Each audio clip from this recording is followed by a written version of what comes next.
Unmasking അനോലിസിന്റെ പുതിയൊരു വീഡിയോയിലേക്ക് എല്ലാവർക്കും സ്വാഗതം. ഇന്ന് നമ്മുടെ കൂടെ നിയാസ് ഖദൻ ഉണ്ട്. അപ്പോൾ എനിവേ ഇന്ന് കുറച്ചുകൂടി വ്യത്യസ്തമായ പുതിയ ഒന്ന് രണ്ട് വിഷയങ്ങളായിട്ടാണ് നമ്മൾ വന്നിട്ടുള്ളത്. അപ്പോൾ ഒരു കുറച്ചുകൂടി രസകരമായി നമുക്ക് മനസ്സിലാക്കാനുള്ള ഒരുപാട് കാര്യങ്ങൾ, ഇൻസൈറ്റ്സ് കിട്ടാനുള്ള കുറച്ച് വിഷയങ്ങളാണ് നമുക്ക് സംസാരിക്കാനുള്ളത്.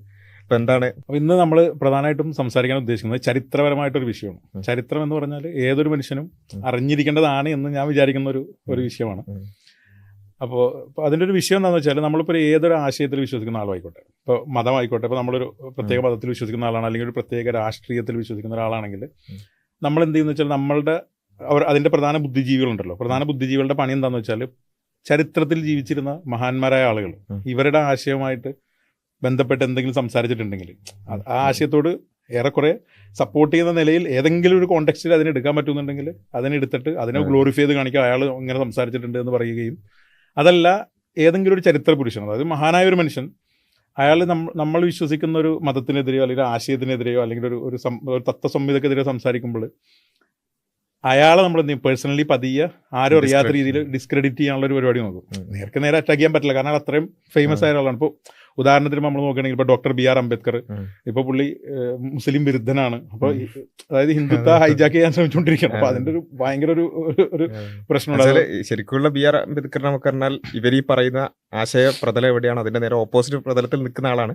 പക്ഷെ അംബേദ്കറിന്റെ ഏതെങ്കിലും വാചകങ്ങളിൽ, ഏതെങ്കിലും ചില ഭാഗങ്ങളിൽ അത് കിട്ടുമോ എന്ന് നോക്കി അത് വെച്ചിട്ട് മൊത്തം ഞങ്ങളുടെ ഒരു ആശയമാണ് പറയുന്നത് എന്ന് വരുത്തി തീർക്കാനുള്ള ശ്രമം. ഇതിപ്പോ ഞാനൊരു ഹിന്ദുത്വ ഐഡിയോളജിനെ കുറ്റം പറയാനല്ല, ഞാനൊരു എക്സാമ്പിൾ പറഞ്ഞാണ്. ഇപ്പൊ അതുപോലെ പല മഹാന്മാരായ ആളുകൾ, ഇപ്പൊ ജവഹർലാൽ നെഹ്റുവിനെ അടിച്ചമർത്തി കാണിക്കാറുണ്ട്. ഇപ്പൊ ജവഹർലാൽ നെഹ്റു എന്ന് പറഞ്ഞാൽ ഇപ്പൊ കേരളത്തിലെ ജമാഅത്ത് ഇസ്ലാമി എന്ന് പറഞ്ഞ പോലെയാണ് കേന്ദ്രത്തിലെ ജവഹർലാൽ നെഹ്റു. എല്ലാത്തിന്റെ പിന്നിൽ ജവഹർലാൽ നെഹ്റു പറഞ്ഞു. അപ്പൊ അത് ഇന്നൊരു ഐഡിയോളജി അല്ല, ഏതൊരു ഐഡിയോളജി അങ്ങനെ തന്നെയാണ്. ഇപ്പൊ നമ്മളാണെങ്കിലും ഇപ്പൊ ഇസ്ലാം അല്ലെങ്കിൽ ക്രിസ്ത്യാനിറ്റി ആണെങ്കിൽ എല്ലാവരും അത് ആ ഒരു സംഭവം ഫോളോ ചെയ്യും. അപ്പൊ അത്തരത്തിൽ സ്വന്തം ആശയത്തിനോട് അടുത്ത് നിൽക്കുന്ന ഒരു സ്റ്റേറ്റ്മെന്റ് പറഞ്ഞൊരു മഹാനെയും, എന്നാൽ താൻ വിശ്വസിക്കുന്ന ആശയത്തിനെതിരെ ഒരു മനുഷ്യനെ എടുത്തിട്ട് ഡിസ്ക്രെഡിറ്റ് ചെയ്യാൻ ശ്രമിക്കുന്ന ഒരാളുടെ ഒരു കഥയാണ് ഉദാഹരണവും. അതിനെ ബേസ് ചെയ്തിട്ട് അത് എന്താണ് പുള്ളി പറയുന്നതെന്നും ആക്ച്വലി എന്താണ് ചരിത്രത്തിൽ നടന്നതെന്നും നമുക്ക് നോക്കാമെന്നാണ് വിചാരിക്കുന്നത്. അപ്പോൾ നമുക്ക് എന്ത് ചെയ്യാം, ആദ്യം അയാൾ പറയുന്നത് നമുക്കൊന്ന് പ്ലേ ചെയ്യാം. ഒരു പ്രസിദ്ധമായിട്ടുള്ളൊരു കഥയുണ്ട്. അതൊരു അനക്ഡോട്ടാണ്, നടന്നോ ഇല്ലയോ എന്ന് ഉറപ്പൊന്നുമില്ല. 19-ാം നൂറ്റാണ്ടിൽ ജീവിച്ചിരുന്ന ഒരു വളരെ പ്രസിദ്ധനായ ഒരു മാത്തമാറ്റീഷ്യൻ കം ഫിസിസിസ്റ്റ് ആണ് പിയറി സൈമൺ ലെപ്ലാസ്. ലെപ്ലാസ് വളരെ അറിയപ്പെടുന്ന ഒരു സയൻറ്റിസ്റ്റാണ്. നെപ്പോളിയൻ ബോണപ്പാർട്ടിന്റെ കാലത്താണ് അദ്ദേഹം ജീവിക്കുന്നത്. അദ്ദേഹം സെലസ്റ്റിയൽ മെക്കാനിക്സ് എന്ന പേരിൽ പ്രപഞ്ചം എങ്ങനെയാണ് പ്രവർത്തിക്കുന്നതിനെ കുറിച്ചൊരു അതുവരെയുള്ള അറിവിൻ്റെ മുഴുവൻ ഒരു കൺസോളിഡേഷൻ പോലെ ഒരു പുസ്തകം പ്രിപ്പയർ ചെയ്യുന്നു. അത് അദ്ദേഹം നെപ്പോളിയൻ സബ്മിറ്റ് ചെയ്യുന്നു. നെപ്പോളിയൻ ഈ പുസ്തകത്തെക്കുറിച്ച് നേരത്തെ കേട്ടു. നെപ്പോളിയൻ അത്യാവശ്യം വായനയുള്ള ആളാണ്. 19-ാം നൂറ്റാണ്ടിൽ ന്യൂട്ടൻ്റെയൊക്കെ സിദ്ധാന്തങ്ങളെല്ലാം വെൽ എസ്റ്റാബ്ലിഷ്ഡ് ആണ്. ആ സമയത്ത് ന്യൂട്ടൺ എന്താണ് കണ്ടുപിടിച്ചതെന്നൊക്കെ നെപ്പോളിയൻ അറിയാം. പക്ഷെ ആരോ ഒരാൾ നെപ്പോളിയൻ പറഞ്ഞു കൊടുത്തു, ഇങ്ങനെ ഈ പുസ്തകം ഉണ്ടാക്കിയിട്ടുണ്ട്, പ്രപഞ്ചം എങ്ങനെയാണ് പ്രവർത്തിക്കുന്നതാണ് എഴുതുന്നത്, പക്ഷെ അതിനകത്ത് പ്രപഞ്ചം ഉണ്ടാക്കിയ ക്രിയേറ്ററിനെ കുറിച്ച് ഒന്നും ഇങ്ങനെ പറഞ്ഞിട്ടില്ല. There is no reference to creator. ഇത് നെപ്പോളിയൻ മനസ്സിൽ വെച്ചിരുന്നു. ലെപ്ലാസ് പുസ്തകം കൊണ്ട് കൊടുത്തപ്പോഴത്തേക്കും ചോദിച്ചു, ഞാൻ കേട്ടല്ലോ നിങ്ങളുടെ ഈ പുസ്തകത്തിനകത്ത് ക്രിയേറ്ററിനെ കുറിച്ച് ഒന്നും പറയുന്നില്ല എന്ന് കേട്ടല്ലോ, അതെന്താ? അപ്പോൾ ഈ ലെപ്ലാസ് കൊടുത്ത മറുപടി, sir, I did not need that hypothesis. എനിക്ക് ആ ഹൈപ്പോത്തസിസിന്റെ ആവശ്യം വന്നില്ല എന്നാണ് പുള്ളി പറഞ്ഞത്. ന്യൂട്ടൺ ഇതിൻ്റെ ആവശ്യം ഉണ്ടായിരുന്നു. ന്യൂട്ടൺ ശരിക്കും ഇത് ഏതോ ഒരു ക്രിയേറ്റർ ഡിസൈൻ ചെയ്താണ് വിശ്വസിച്ചിരുന്ന ആളാണ്. അപ്പോൾ ഇത് എല്ലാവർക്കും അറിയാവുന്ന നമ്മുടെ വൈശാഖൻ തമ്പിയാണ്. പുള്ളിയുടെ ഈ വീഡിയോയുടെ പേര്, ഈ വീഡിയോ കട്ട് ചെയ്തിട്ടാണ് വീഡിയോയുടെ ഹെഡിങ് തന്നെ, ഐസക് ന്യൂട്ടൺ പോലും അന്ധവിശ്വാസിയായത് എങ്ങനെയെന്നുള്ളതാണ് ഈ വീഡിയോയുടെ ടൈറ്റിൽ തന്നെ. അപ്പോൾ ഇതിലിപ്പോൾ കഥ മനസ്സിലായില്ലേ? കഥയായിട്ട് നിങ്ങൾക്ക് എന്താ മനസ്സിലായത്? ലെപ്ലാസ് എന്ന് പറഞ്ഞൊരു ശാസ്ത്രജ്ഞനുണ്ടായിരുന്നു. നെപ്പോളിയന്റെ കാലത്താണ് ജീവിച്ചിരുന്നത്. നെപ്പോളിയൻ വിളിച്ചിട്ട് ചോദിച്ചു, ലെപ്ലാസ്, നിങ്ങൾ പ്രപഞ്ചത്തിനെ പറ്റി ശാസ്ത്രീയമായ ഒരു പുസ്തകം തയ്യാറാക്കിയപ്പോൾ അതിൽ ദൈവത്തിനെ പറ്റി പറയുന്നില്ലല്ലോ, ആവശ്യമില്ല. അപ്പൊ ലെപ്ലാസ് നെപ്പോളിയന്റെ മുഖത്ത് നോക്കിയിട്ട് പറയാണ്, I had no need of that hypothesis എന്ന് പറയുന്നത്. അപ്പൊ അതാണ് അതിന്റെ ഒരു ഹീറോയിസം. മറുഭാഗത്ത് ന്യൂട്ടൺ ആണെങ്കിൽ വേണമെന്നുള്ള ആൾക്ക് എന്ത് ചെയ്തു, അവിടെ ആ വീഡിയോയുടെ ഹെഡിങ് ന്യൂട്ടൺ പോലും അന്ധവിശ്വാസിയായത്. അപ്പൊ ഇതാണ് നമുക്ക് മനസ്സിലായത്. ഇനി ഇതേ കഥ ഇതിപ്പോ ഒരു 3, 4, 5 സ്ഥലത്ത്, ഏറ്റവും കുറഞ്ഞ 3 സ്ഥലത്ത് വൈശാഖൻ തമ്പി പറഞ്ഞ് നേരിട്ട് കേട്ടിട്ടുണ്ട്. ഇതിൽ പിന്നെ ഈ കഥ പറയുമ്പോൾ ഇത് നടന്നതാണോ അല്ലയോ എന്ന് നമുക്ക് സംശയമുണ്ട്. അത് പക്ഷെ വിഷയമല്ല, നടന്നിട്ടുണ്ടോ ഇല്ലെന്നുള്ള വിഷയമല്ല, എന്തായാലും ഉദ്ധരിച്ചല്ലോ. അപ്പോൾ നമ്മൾ നടന്നോ ഇല്ലെന്നുള്ള ആ പോയിന്റിലേക്ക് നമ്മൾ കിടക്കുന്നില്ല. ഇതേ കഥ പാളിപ്പോയ പരികല്പന എന്ന് പറഞ്ഞാൽ നമ്മൾ കഴിഞ്ഞ തവണ റിവ്യൂ ചെയ്ത വീഡിയോയിലും പുള്ളി പറയുന്നുണ്ട്. അതിന്റെ എൻഡ് ചെറിയ ഡിഫറൻസ് ആണ്. അതിന്റെ ഒരു പ്രാധാന്യമുള്ള എൻഡ് മാത്രം ഞാൻ കേൾപ്പിക്കാം. ഇത് ഏത് കാലഘട്ടത്തിലാണ്? നൂറ്റാണ്ടുകൾക്ക് മുമ്പാണ് ലെപ്ലാസ് ജീവിച്ചിരുന്നത്. അതിനുശേഷം സയൻസ് ഒരുപാടൊക്കെ മുമ്പോട്ട് പോയി. അന്ന് തന്നെ ലെപ്ലാസിന് അത് ആവശ്യമില്ലാന്ന് തോന്നിയത്. പക്ഷെ അത് ആവശ്യമുണ്ടെന്ന് തോന്നിയ ഒരുപാട് ശാസ്ത്രജ്ഞർ അപ്പോഴും പിന്നീടൊക്കെ ജീവിച്ചിരുന്നിട്ടുണ്ട്. അപ്പൊ അന്ന് തന്നെ ലെപ്ലാസിന് അത് വേണ്ടെന്നാണ് തോന്നിയത്. പക്ഷെ അതിനുശേഷവും ഇത് വേണമെന്ന് തോന്നി ശാസ്ത്രജ്ഞന്മാർ ജീവിച്ചിരുന്നിട്ടുണ്ട്. ഈ കഥ ഈ കഥ ഈ പറഞ്ഞ ലപ്ലാസും നെപ്പോളിയൻ തമ്മിലുള്ള കഥ എന്ന് പറഞ്ഞാൽ ഒരുതപ്പെട്ട എത്തിസ്റ്റുകൾ എല്ലാവരും ഉപയോഗിക്കുന്ന ഒരു കഥയാണ്. അപ്പോൾ ഇത് ഞാൻ ഒരു 2 മിനിറ്റ് കൂടി എനിക്ക് തരാം, എന്നിട്ട് നമുക്ക് സംസാരിച്ച് തുടങ്ങാം. അതായത് നീൽ ഡിഗ്രാസ് ടൈസൺ എന്ന് പറഞ്ഞാൽ വലിയൊരു സയൻസ് പ്രൊമോട്ടറാണ് പുള്ളി. ഞാൻ സാധാരണ വീഡിയോ പറയാറുള്ളത് അമേരിക്കയിലെ US-ലെ വൈശാഖ് തമ്പിയാണ് നീൽ ഡിഗ്രാസ് ടൈസൺ എന്നാണ്. പക്ഷേ വൈശാഖ് തമ്പിനേക്കാൾ ഒരു 10 ടൈം 100 ടൈംസ് പുള്ളിയുടെ പണി ഇതാണ്. പുള്ളി നാസയിലൊക്കെ വർക്ക് ചെയ്യുന്ന ആളാണ്, പക്ഷെ പുള്ളി സയൻസ് പ്രൊമോട്ടറാണ്. പക്ഷെ അതിൻ്റെ ഇടയിൽ കൂടി വൈശാഖ് തമ്പി ചെയ്യുന്ന പോലെ അതിൻ്റെ ഇടയിൽ കുറച്ച് പരിപാടികൾ, അയ്യോ ശാസ്ത്രജ്ഞന്മാർക്കിടയിൽ ദൈവവിശ്വാസികളുണ്ട്, എനിക്ക് ഓർത്തിട്ട് ഞെട്ടലാവുന്നു, ആ സാധനമൊക്കെ ഉള്ള ഒരാളാണ്. അതായത് ദൈവം ഇല്ലാന്ന് തെളിയിക്കാൻ പുള്ളി പ്രോബ്ലം ഓഫ് ഈവിൾ കൊണ്ടുവന്നിട്ടൊരു അങ്ങനത്തെ കുറച്ച് ഫിലോസഫി എന്താണെന്ന് അറിയില്ല. പക്ഷെ എന്നാലും ഇതിൻ്റെ ഇടയിൽ കൂടി പുള്ളിക്ക് നൈസായിട്ട് ശാസ്ത്രം വെച്ച്, അതായത് ഈ വൈശാഖ് തമ്പി എന്താണ് ചെയ്യുന്നത് അതേ പണി ഇടയ്ക്കിടയ്ക്ക് ചെയ്യാൻ ശ്രമിക്കുന്ന ആളാണ്. ഇയാൾ ഈ പറഞ്ഞ കഥ പറയുന്ന ഒരു സാധനോട് കേൾപ്പിക്കുക. എന്താ വെച്ചാൽ അത് അവതരിപ്പിക്കുന്ന ഒരു രീതി നമ്മൾ മനസ്സിലാക്കിയിരിക്കണം. എന്നിട്ട് നമ്മൾ ആ കഥ പറഞ്ഞാലാണ് നമുക്ക് ആ ഒരു സംഭവം കത്തുള്ളൂ. അതുകൊണ്ടാണ് ഞാനത് കേൾപ്പിക്കുന്നത്. He reads it, goes to Laplace and says, Monsieur, this is a beautiful piece of work, brilliant, but you make no mention of the architect of the system. He's referring to God. And Laplace replied, Sir, I had no need for that hypothesis. Ooh, that's a mic drop. Ooh, that is tough. Man. Ooh. You That's a dig on Napoleon and on Newton. Yeah. And on Newton. അതായത് കുറച്ചും കൂടി കുറച്ചുകൂടി പൊലിപ്പിച്ച് അവിടെ ചോദിച്ചു, ലപ്ലാസ് എന്താണ് ഇത് അടിപൊളി വർക്കാണ്, പക്ഷെ ദൈവത്തിനെ പറ്റി പറഞ്ഞിട്ടില്ലല്ലോ. അപ്പോൾ മൈക്ക് ഡ്രോപ്പ് മൊമെന്റ് ആണെന്ന് പറയണം. അതായത് ഇത് ന്യൂട്ടന്റെ മുഖത്ത് നോക്കി പറയണ്. അതുപോലെ നെപ്പോളിയനെതിരെയും ന്യൂട്ടനെതിരെയും ഇതൊരു വലിയൊരു പോയിന്റ് ആണ് എന്നാണ് പുള്ളി ഉദ്ദേശിച്ചത്.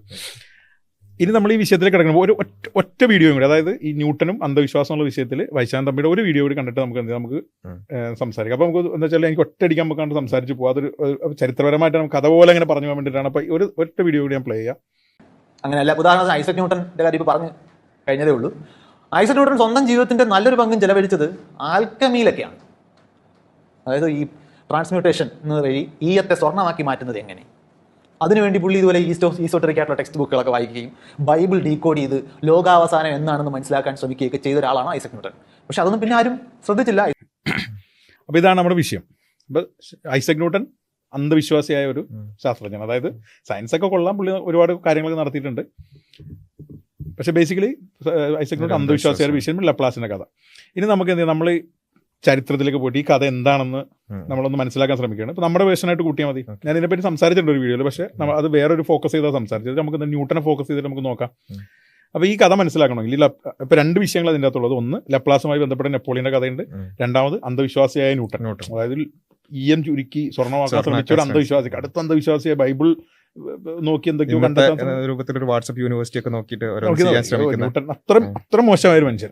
അപ്പോൾ നമ്മൾ ഈ കഥ തുടങ്ങണമെങ്കിൽ ഈ ലപ്ലാസിന്റെ കാലഘട്ടം എന്ന് പറഞ്ഞാൽ ഈ 1700 അതായത് 18-ാം നൂറ്റാണ്ടിന്റെ സെന്റർ തുടങ്ങി 1790 1801 ഈ സംഭവം നടന്നിട്ടുണ്ടെങ്കിൽ തന്നെ ഈ ഒരു കോൺവെർസേഷൻ നടക്കുന്നത്. പക്ഷെ നമ്മൾ കഥ തുടങ്ങേണ്ടത് അവിടെ നിന്നല്ല, അതിന് 100-120 വർഷം മുമ്പെന്നാണ്. 1687 ന്യൂട്ടന്റെ ഏറ്റവും പ്രശസ്തമായ ബുക്കാണ് പ്രിൻസിപ്പിയ മാത്തമാറ്റിക്ക എന്ന് പറയുന്നത്. അതായത് mathematical principles of natural philosophy. അപ്പോൾ അന്ന് സയൻസിനെ നാച്ചുറൽ ഫിലോസഫി എന്നാണ് പറയുന്നത്. ഫിലോസഫിയും സയൻസും അന്ന് ലിങ്ക്ഡ് ആണ്. അപ്പോൾ ഈ ബുക്കിലാണ് പുള്ളി അന്ന് നമുക്ക് ഇന്നറിയാവുന്ന ലോസ് ഓഫ് മോഷൻ, അതുപോലെ universal gravitational law, GM1 M2/R², ഇതെല്ലാം പുള്ളി ആദ്യമായിട്ട് ഒഫീഷ്യലി പബ്ലിഷ് ചെയ്യുന്നത് 1687 ഈ പ്രിൻസിപ്പിയ മാത്തമാറ്റിക്ക എന്ന് പറഞ്ഞൊരു ബുക്കിലാണ്. അപ്പോൾ ഈ ബുക്ക് ഇറക്കുന്ന ഈ കാലഘട്ടത്തിൽ അപ്പോൾ നമ്മൾ വേറൊരു കാര്യം മനസ്സിലാക്കണം. നമ്മൾ ന്യൂട്ടൻ എന്ന് പറഞ്ഞാൽ നമ്മൾ മനസ്സിലാക്കുന്നത് ന്യൂട്ടൻ വലിയൊരു ശാസ്ത്രജ്ഞൻ, എന്തോ ഒരു വലിയൊരു സംഭവം അല്ല. ന്യൂട്ടൻ നമ്മളെപ്പോലത്തെ മനുഷ്യനായിരുന്നു.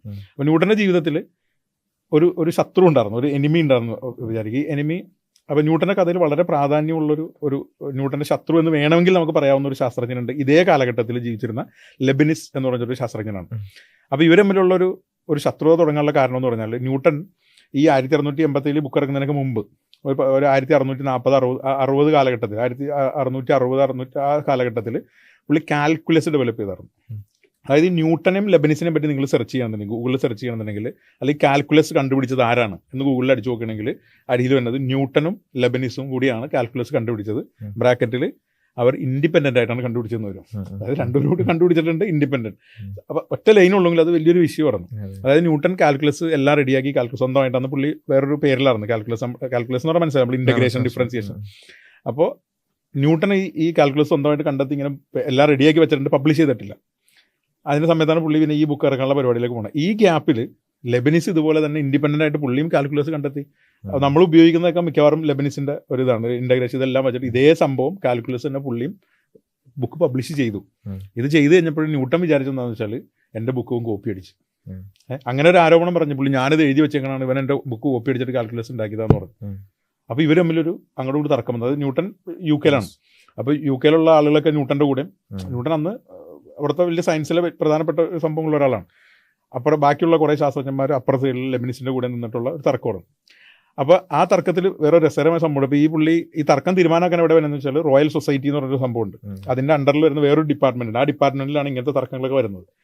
ഈ ഡിപ്പാർട്ട്മെൻറ്റുകാർ അത് രണ്ടും മേടിച്ചിട്ട് ചെക്ക് ചെയ്തിട്ട് അവസാനം പറഞ്ഞ് ന്യൂട്ടൺ പറഞ്ഞാണ് കറക്റ്റ്, ന്യൂട്ടനാണ് ആദ്യം കണ്ടുപിടിച്ചത്. പക്ഷേ ഇതിൽ കുഴപ്പമെന്ന് വെച്ചാൽ ഈ ഡിപ്പാർട്ട്മെൻറ്റ് വരുന്ന റോയൽ സൊസൈറ്റിയുടെ അണ്ടറിലാണ്. അതിൻ്റെ വേറൊരു ഡിവിഷനാണ്. ഈ റോയൽ സൊസൈറ്റിയുടെ അന്നത്തെ പ്രസിഡന്റോ അല്ലെങ്കിൽ അതിന് മുമ്പത്തെ പ്രസിഡന്റോ ന്യൂട്ടനായിരുന്നു. അപ്പോൾ ഇവർ പറഞ്ഞ് അതെങ്ങനെ ശരിയാവണം. അപ്പം റോയൽ സൊസൈറ്റിയുടെ അതുകൊണ്ട് ന്യൂട്ടന് വേണ്ടി എഴുതിയതാണെന്നും ന്യൂട്ടൺ തന്നെ എഴുതിയതാണെന്നുള്ളൊരു വാദമുണ്ട്.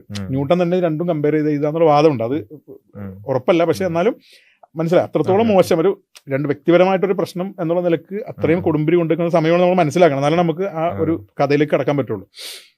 അപ്പം ഇങ്ങനെ നിൽക്കുന്ന സമയത്ത്, ലെബനീസ് അവിടെ നിൽക്കുന്ന സമയത്താണ് ഈ 1687 പ്രിൻസിപ്പിയ മാത്തമാറ്റിക് വരുന്നത്. ഇന്നും അന്നും ലോകത്തിൽ ഇറങ്ങിയിരിക്കുന്നതിൽ ഏറ്റവും സയൻസുമായി ബന്ധപ്പെട്ട മേഖലയിൽ ഏറ്റവും പ്രധാനപ്പെട്ട പുസ്തകങ്ങളിലൊന്നാണ് ഈ പ്രിൻസിപ്പിയ മാത്തമാറ്റിക്ക.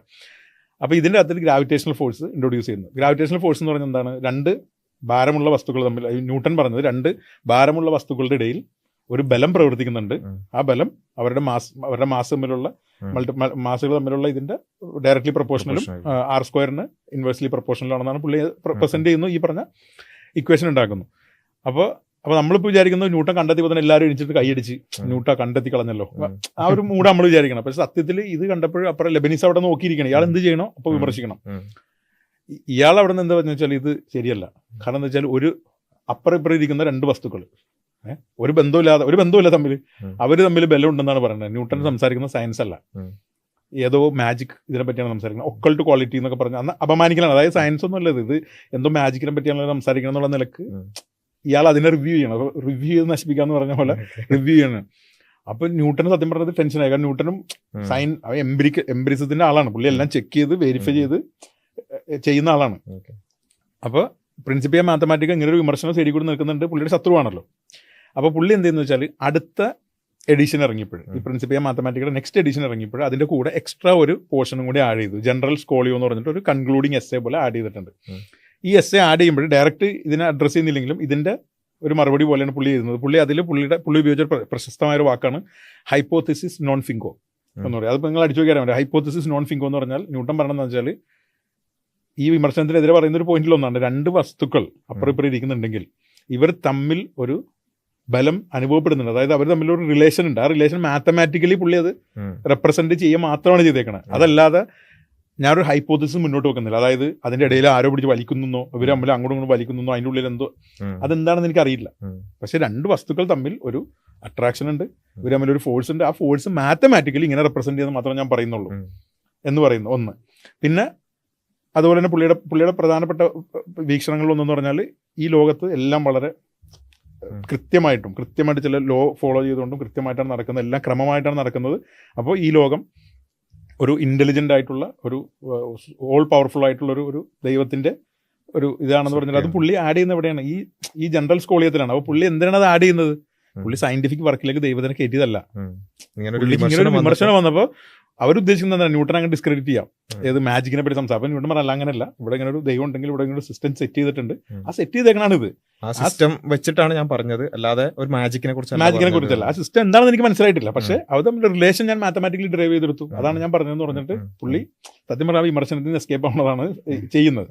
കാരണം ന്യൂട്ടനെ പറ്റി അതിലേക്ക് പിന്നെ വരാം.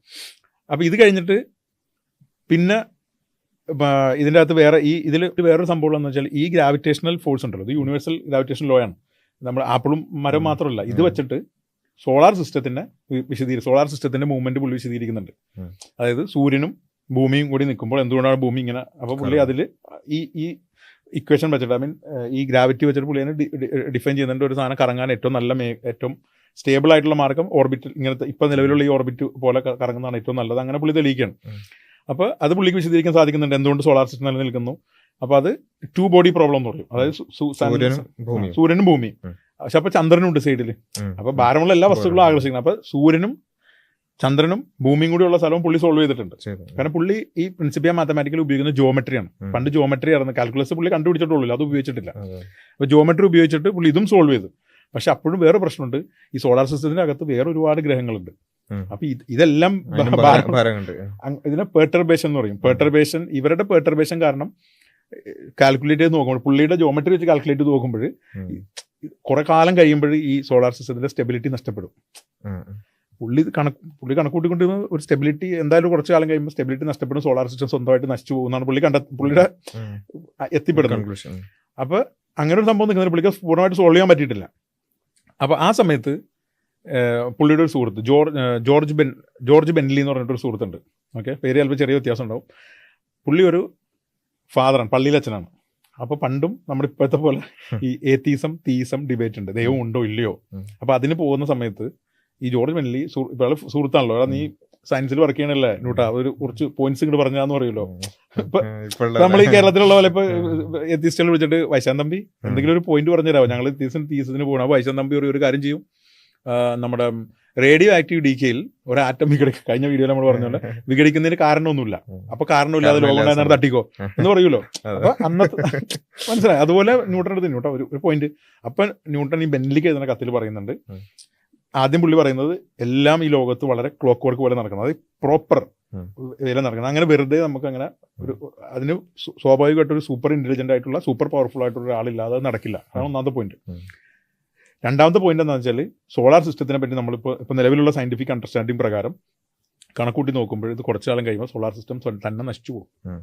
ഓക്കെ, അപ്പോൾ ഇത് നശിച്ചു പോകാതിരിക്കണമെങ്കിൽ ഒരു പർട്ടിക്കുലർ സമയത്ത് ദൈവം വന്ന് ഇത് ഇടപെടുന്നുണ്ടായിരിക്കാം, ഇതിന്റെ സ്റ്റെബിലിറ്റിക്ക് വേണ്ടിയിട്ട് വന്ന് റെഡിയാക്കി എടുക്കുന്നുണ്ടാവും. പുള്ളിയുടെ അപ്പോഴത്തെ ഒരു കണക്ക് മനസ്സിലാക്കി വെച്ചിട്ടാണ് കൊടുക്കുന്നത്.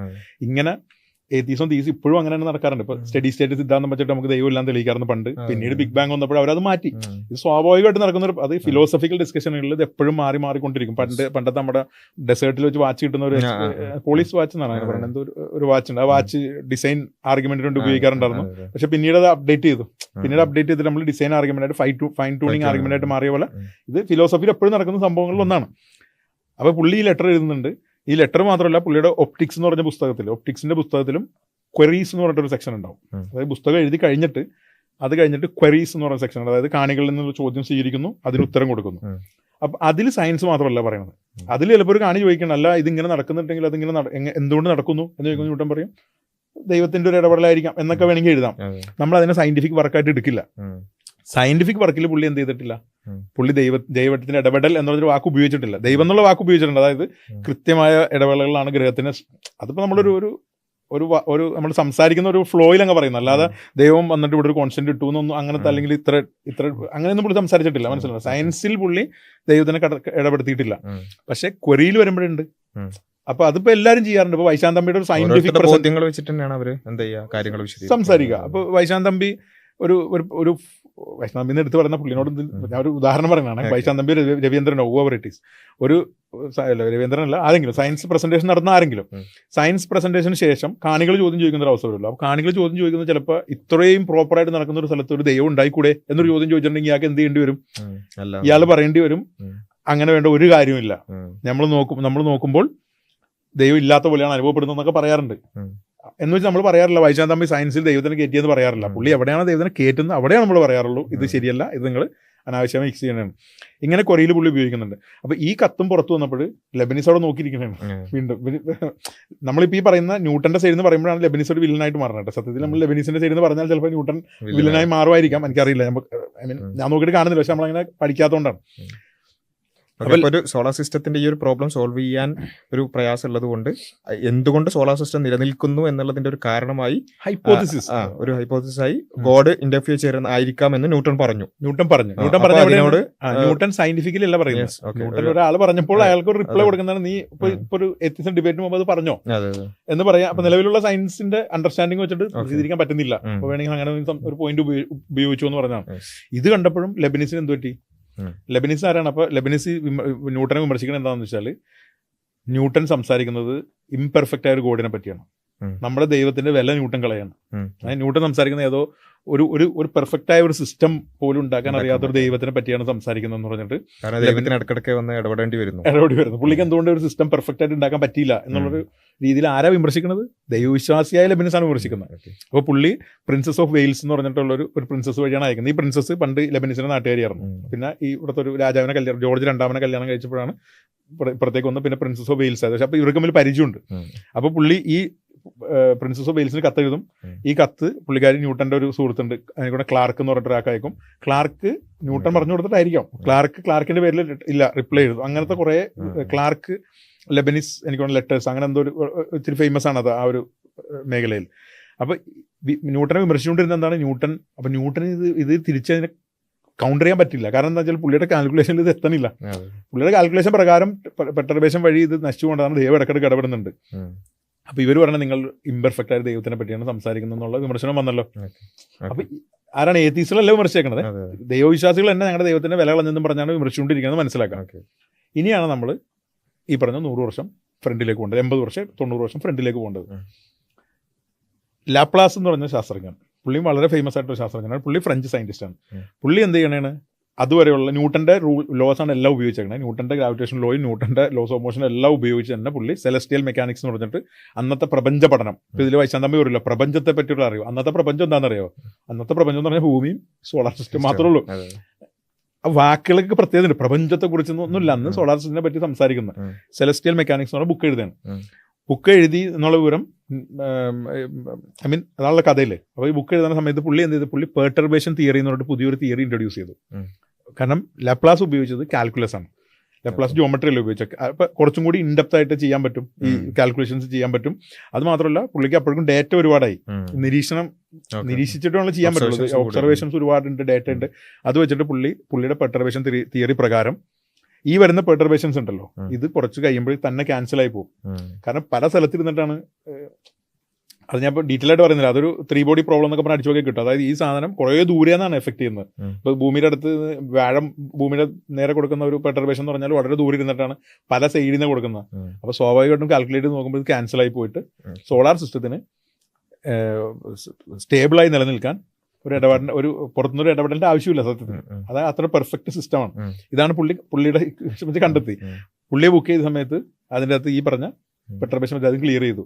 അപ്പൊ അതായത് ന്യൂട്ടൺ പറഞ്ഞ ആ ഒരു ദൈവത്തിന്റെ ഇന്റർഫിയറൻസ് എന്ന് പറയുന്ന സംഭവം ആവശ്യമില്ലാത്ത രൂപത്തിൽ ലാപ്ലാസ് അത് സോൾവ് ചെയ്തു. ന്യൂട്ടന് ചെയ്യാൻ പറ്റാതെ, ന്യൂട്ടൺ അത് ദൈവത്തിന്റെ ഇടപെടൽ വെച്ചിട്ടില്ല. ന്യൂട്ടൺ മരിക്കണവരെ ട്രൈ ചെയ്തിട്ടുണ്ട് ഇത് സോൾവ് ചെയ്യാനായിട്ട്.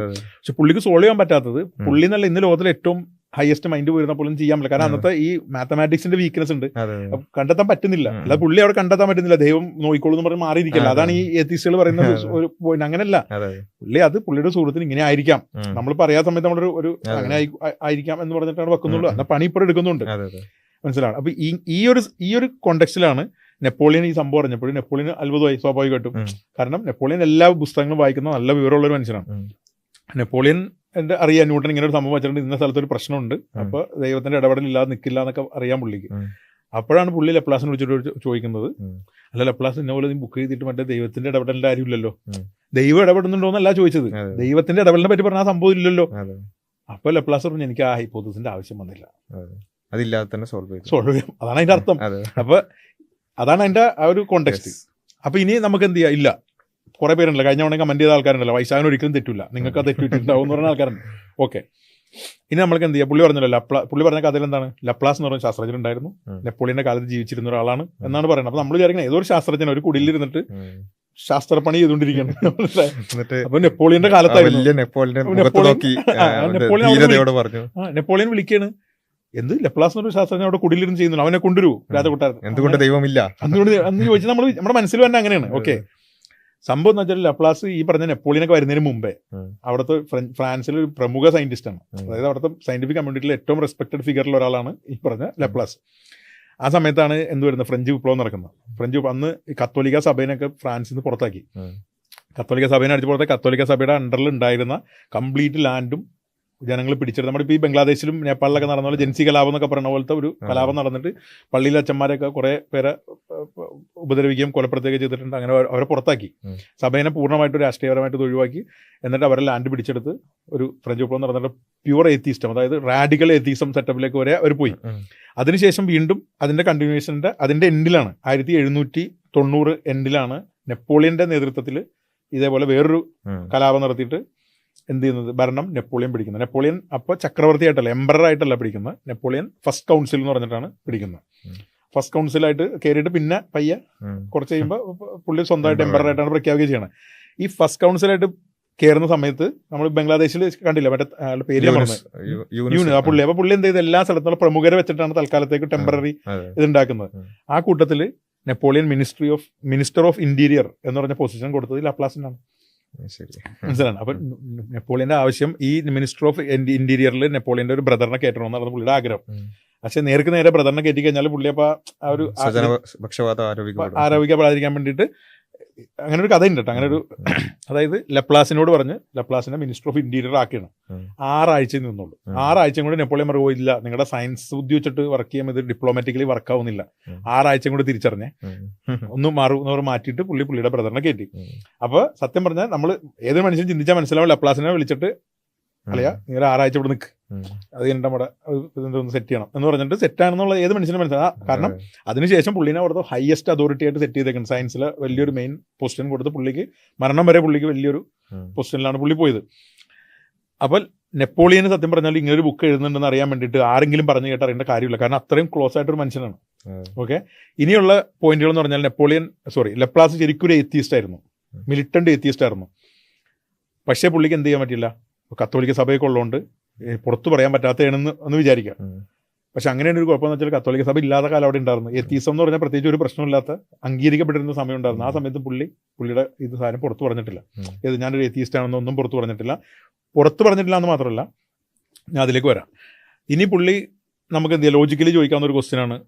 പുള്ളി പുള്ളിക്ക് പേടിച്ചിട്ട് പറയാതിരുന്നതാണ്. അതായത് എത്തീസാണ്, പക്ഷെ പേടിച്ചിട്ട് പറയാതിരുന്നതാണ്. പേടിച്ച് എന്തെങ്കിലും ഒരു പ്രശ്നമുണ്ടോ, അങ്ങനെ പേടിച്ചിട്ട് പറയുന്ന ഒരാളാണെങ്കിൽ, പേടിച്ചിട്ട് പറയാതിരുന്ന ഒരാളാണെങ്കിൽ നെപ്പോളിയന്റെ മുഖത്ത് നോക്കിയിട്ട് I have no need that hypothesis, ഞാൻ എത്തീസ്റ്റ് ആണെന്നുള്ള നിലക്ക് ഒരിക്കലും സംസാരിക്കില്ല.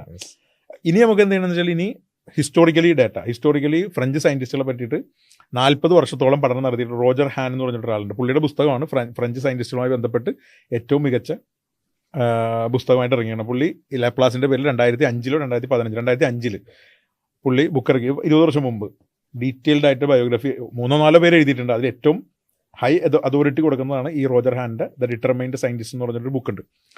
ഈ ബുക്കിൽ പുള്ളി കൃത്യമായിട്ട് പറയുന്നുണ്ട് ലാപ്ലാസ് എത്തീസ്റ്റും അല്ല. പുള്ളിയുടെ പബ്ലിക്കിലോ പ്രൈവറ്റിലോ ആയിട്ടുള്ള ഒരു ലെറ്ററിലോ പേപ്പറിലോ ഒന്നിലും പുള്ളി എത്തീസമോ അല്ലെങ്കിൽ തീസമോ ഒരു സാധനം പുള്ളി പ്രൊമോട്ട് ചെയ്തിട്ടില്ല. മാക്സിമം പുള്ളി അത് പുറത്ത് പറയാറേ ഉണ്ടായിരുന്നില്ല പുള്ളിയുടെ വിശ്വാസം എന്താണെന്നുള്ളത്. മാക്സിമം നമുക്ക് പറയാൻ പറ്റുന്നത് പുള്ളി ഒരു ഡീസ്റ്റ് ആണെന്നോ, അതായത് ഡീസം എന്ന് പറഞ്ഞാൽ ദൈവം ക്രിയേറ്റ് ചെയ്യുന്നു മാറിയിരിക്കുന്നു, അങ്ങനെ ആയിരിക്കാം, അല്ലെങ്കിൽ ഒരു അഗ്നോസ്റ്റിക് ആയിരിക്കാം എന്നുള്ള നിലക്ക് മാത്രമേ നമുക്ക് കൺക്ലൂഡ് ചെയ്യാൻ പറ്റുള്ളൂ. ഈ പറഞ്ഞ സംഭവം നടന്നിട്ടുണ്ടോ എന്ന് ഉറപ്പില്ല. നടന്നിട്ടുണ്ടെങ്കിൽ തന്നെ അതൊരു മെത്തഡോളജിക്കലി എനിക്ക് ദൈവത്തിന് ആവശ്യമില്ല എന്നുള്ള, സയൻസിൽ മെത്തഡോളജിക്കൽ നാച്ചുറലിസം എന്നുള്ള നിലക്കാണ് പുള്ളി ആ ദൈവത്തിന് വേണ്ട, എനിക്ക് ആ ഹൈപ്പോത്തസിസ് വേണ്ടെന്ന് പറഞ്ഞെന്നാണ് പുള്ളി പറഞ്ഞ് അവസാനിപ്പിക്കുന്നത്.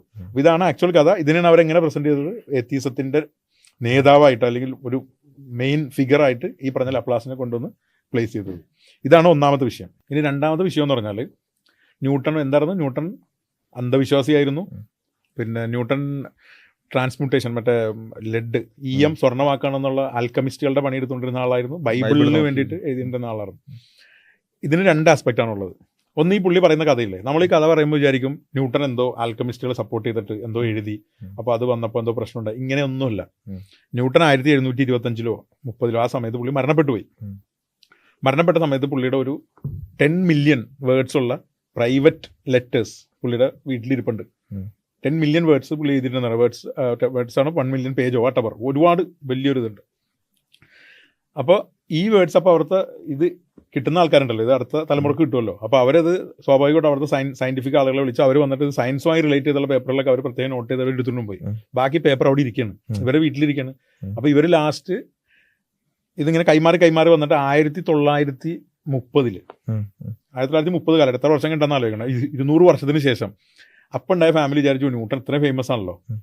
അപ്പൊ ന്യൂട്ടൺ പുള്ളിയുടെ മുത്തച്ഛനായിരിക്കും, മുത്തച്ഛന്റെ പേപ്പർ ലേലത്തിന് വെക്കുന്നു എന്ന് പറഞ്ഞിട്ട് ലേലത്തിന് വെക്കുകയാണ്. ലേലത്തിന് വെച്ചപ്പോൾ ന്യൂട്ടന്റെ ഈ പറഞ്ഞ സാധനം ലേലത്തിനെടുത്ത് ആൾക്കാർ എടുത്തിട്ട് പോയിട്ട് പിന്നീട് ഇത് വളരെ ഡീറ്റെയിൽ ആയിട്ട് ഇത് പഠിക്കുകയാണ്. ന്യൂട്ടന്റെ പ്രൈവറ്റ് ലെറ്ററുകൾ ഇരുന്ന് പഠിച്ചിട്ട് ഈ ലെറ്ററുകളിലാണ് എന്ത് കാണുന്നത്, ന്യൂട്ടൺ നടത്തിയിട്ടുള്ള എല്ലാ പരീക്ഷണങ്ങളും, ന്യൂട്ടൺ ഈ ആൽക്കമിസ്റ്റുകളുടെ ക്ലെയിം അത് വെരിഫൈ ചെയ്യാൻ നടത്തിയ ശ്രമങ്ങൾ, ബൈബിളുമായിട്ട് ബന്ധപ്പെട്ട് പുള്ളി അതിൽ 3 മില്യൺ ബൈബിളിനെ പറ്റി തന്നെ എഴുതിയിരുന്നവരാണ്. അതായത് വലിയൊരു പോർഷൻ അതിനെ പറ്റി തന്നെ എഴുതിയിട്ടുണ്ട്. അപ്പോൾ ഇതിലൊരു പ്രശ്നം എന്ന് വെച്ചാൽ ഇതിലൊരു ഒരു മര്യാദയുടെ പ്രശ്നമില്ല. ഒരാൾ പേഴ്സണലായിട്ട് എഴുതി വെച്ച ഒരു പേപ്പർ എടുത്ത് പുറത്തു വന്ന സ്ഥലത്ത് നോക്കിയിട്ടാണ് നമ്മൾ അയാളെ ജഡ്ജ് ചെയ്യുന്നത്. അതിൽ ഒരു നൈതികതയുടെ പ്രശ്നം ഉണ്ട് അതിൻ്റെ അകത്ത്. അത് പോട്ടെ, ന്യൂട്ടന്റെ ഒരു വർക്കായിട്ട് ന്യൂട്ടൺ പബ്ലിഷ് ചെയ്തിട്ടില്ല. ഇപ്പൊ ന്യൂട്ടൺ ഫോർ എക്സാമ്പിൾ 1670 30ാമത്തെ വയസ്സിൽ പുള്ളി മരിച്ചു, അല്ലെങ്കിൽ 28ാമത്തെ വയസ്സിൽ മരിച്ചു എന്ന് വിചാരിച്ചോ. പുള്ളി അപ്പോൾ അവിടെ പേപ്പറിൽ എഴുതി വെച്ചിട്ടുണ്ടാവും 2 വസ്തുക്കൾ തമ്മിൽ അകന്നിരുന്നാലും ഒരു ബലമുണ്ട് എന്നൊക്കെ എഴുതി വെച്ചിട്ടുണ്ട്. പക്ഷെ പബ്ലിഷ് ചെയ്തിട്ടില്ല, പുള്ളി ടെസ്റ്റ് ചെയ്തുകൊണ്ടിരിക്കണുള്ളൂ.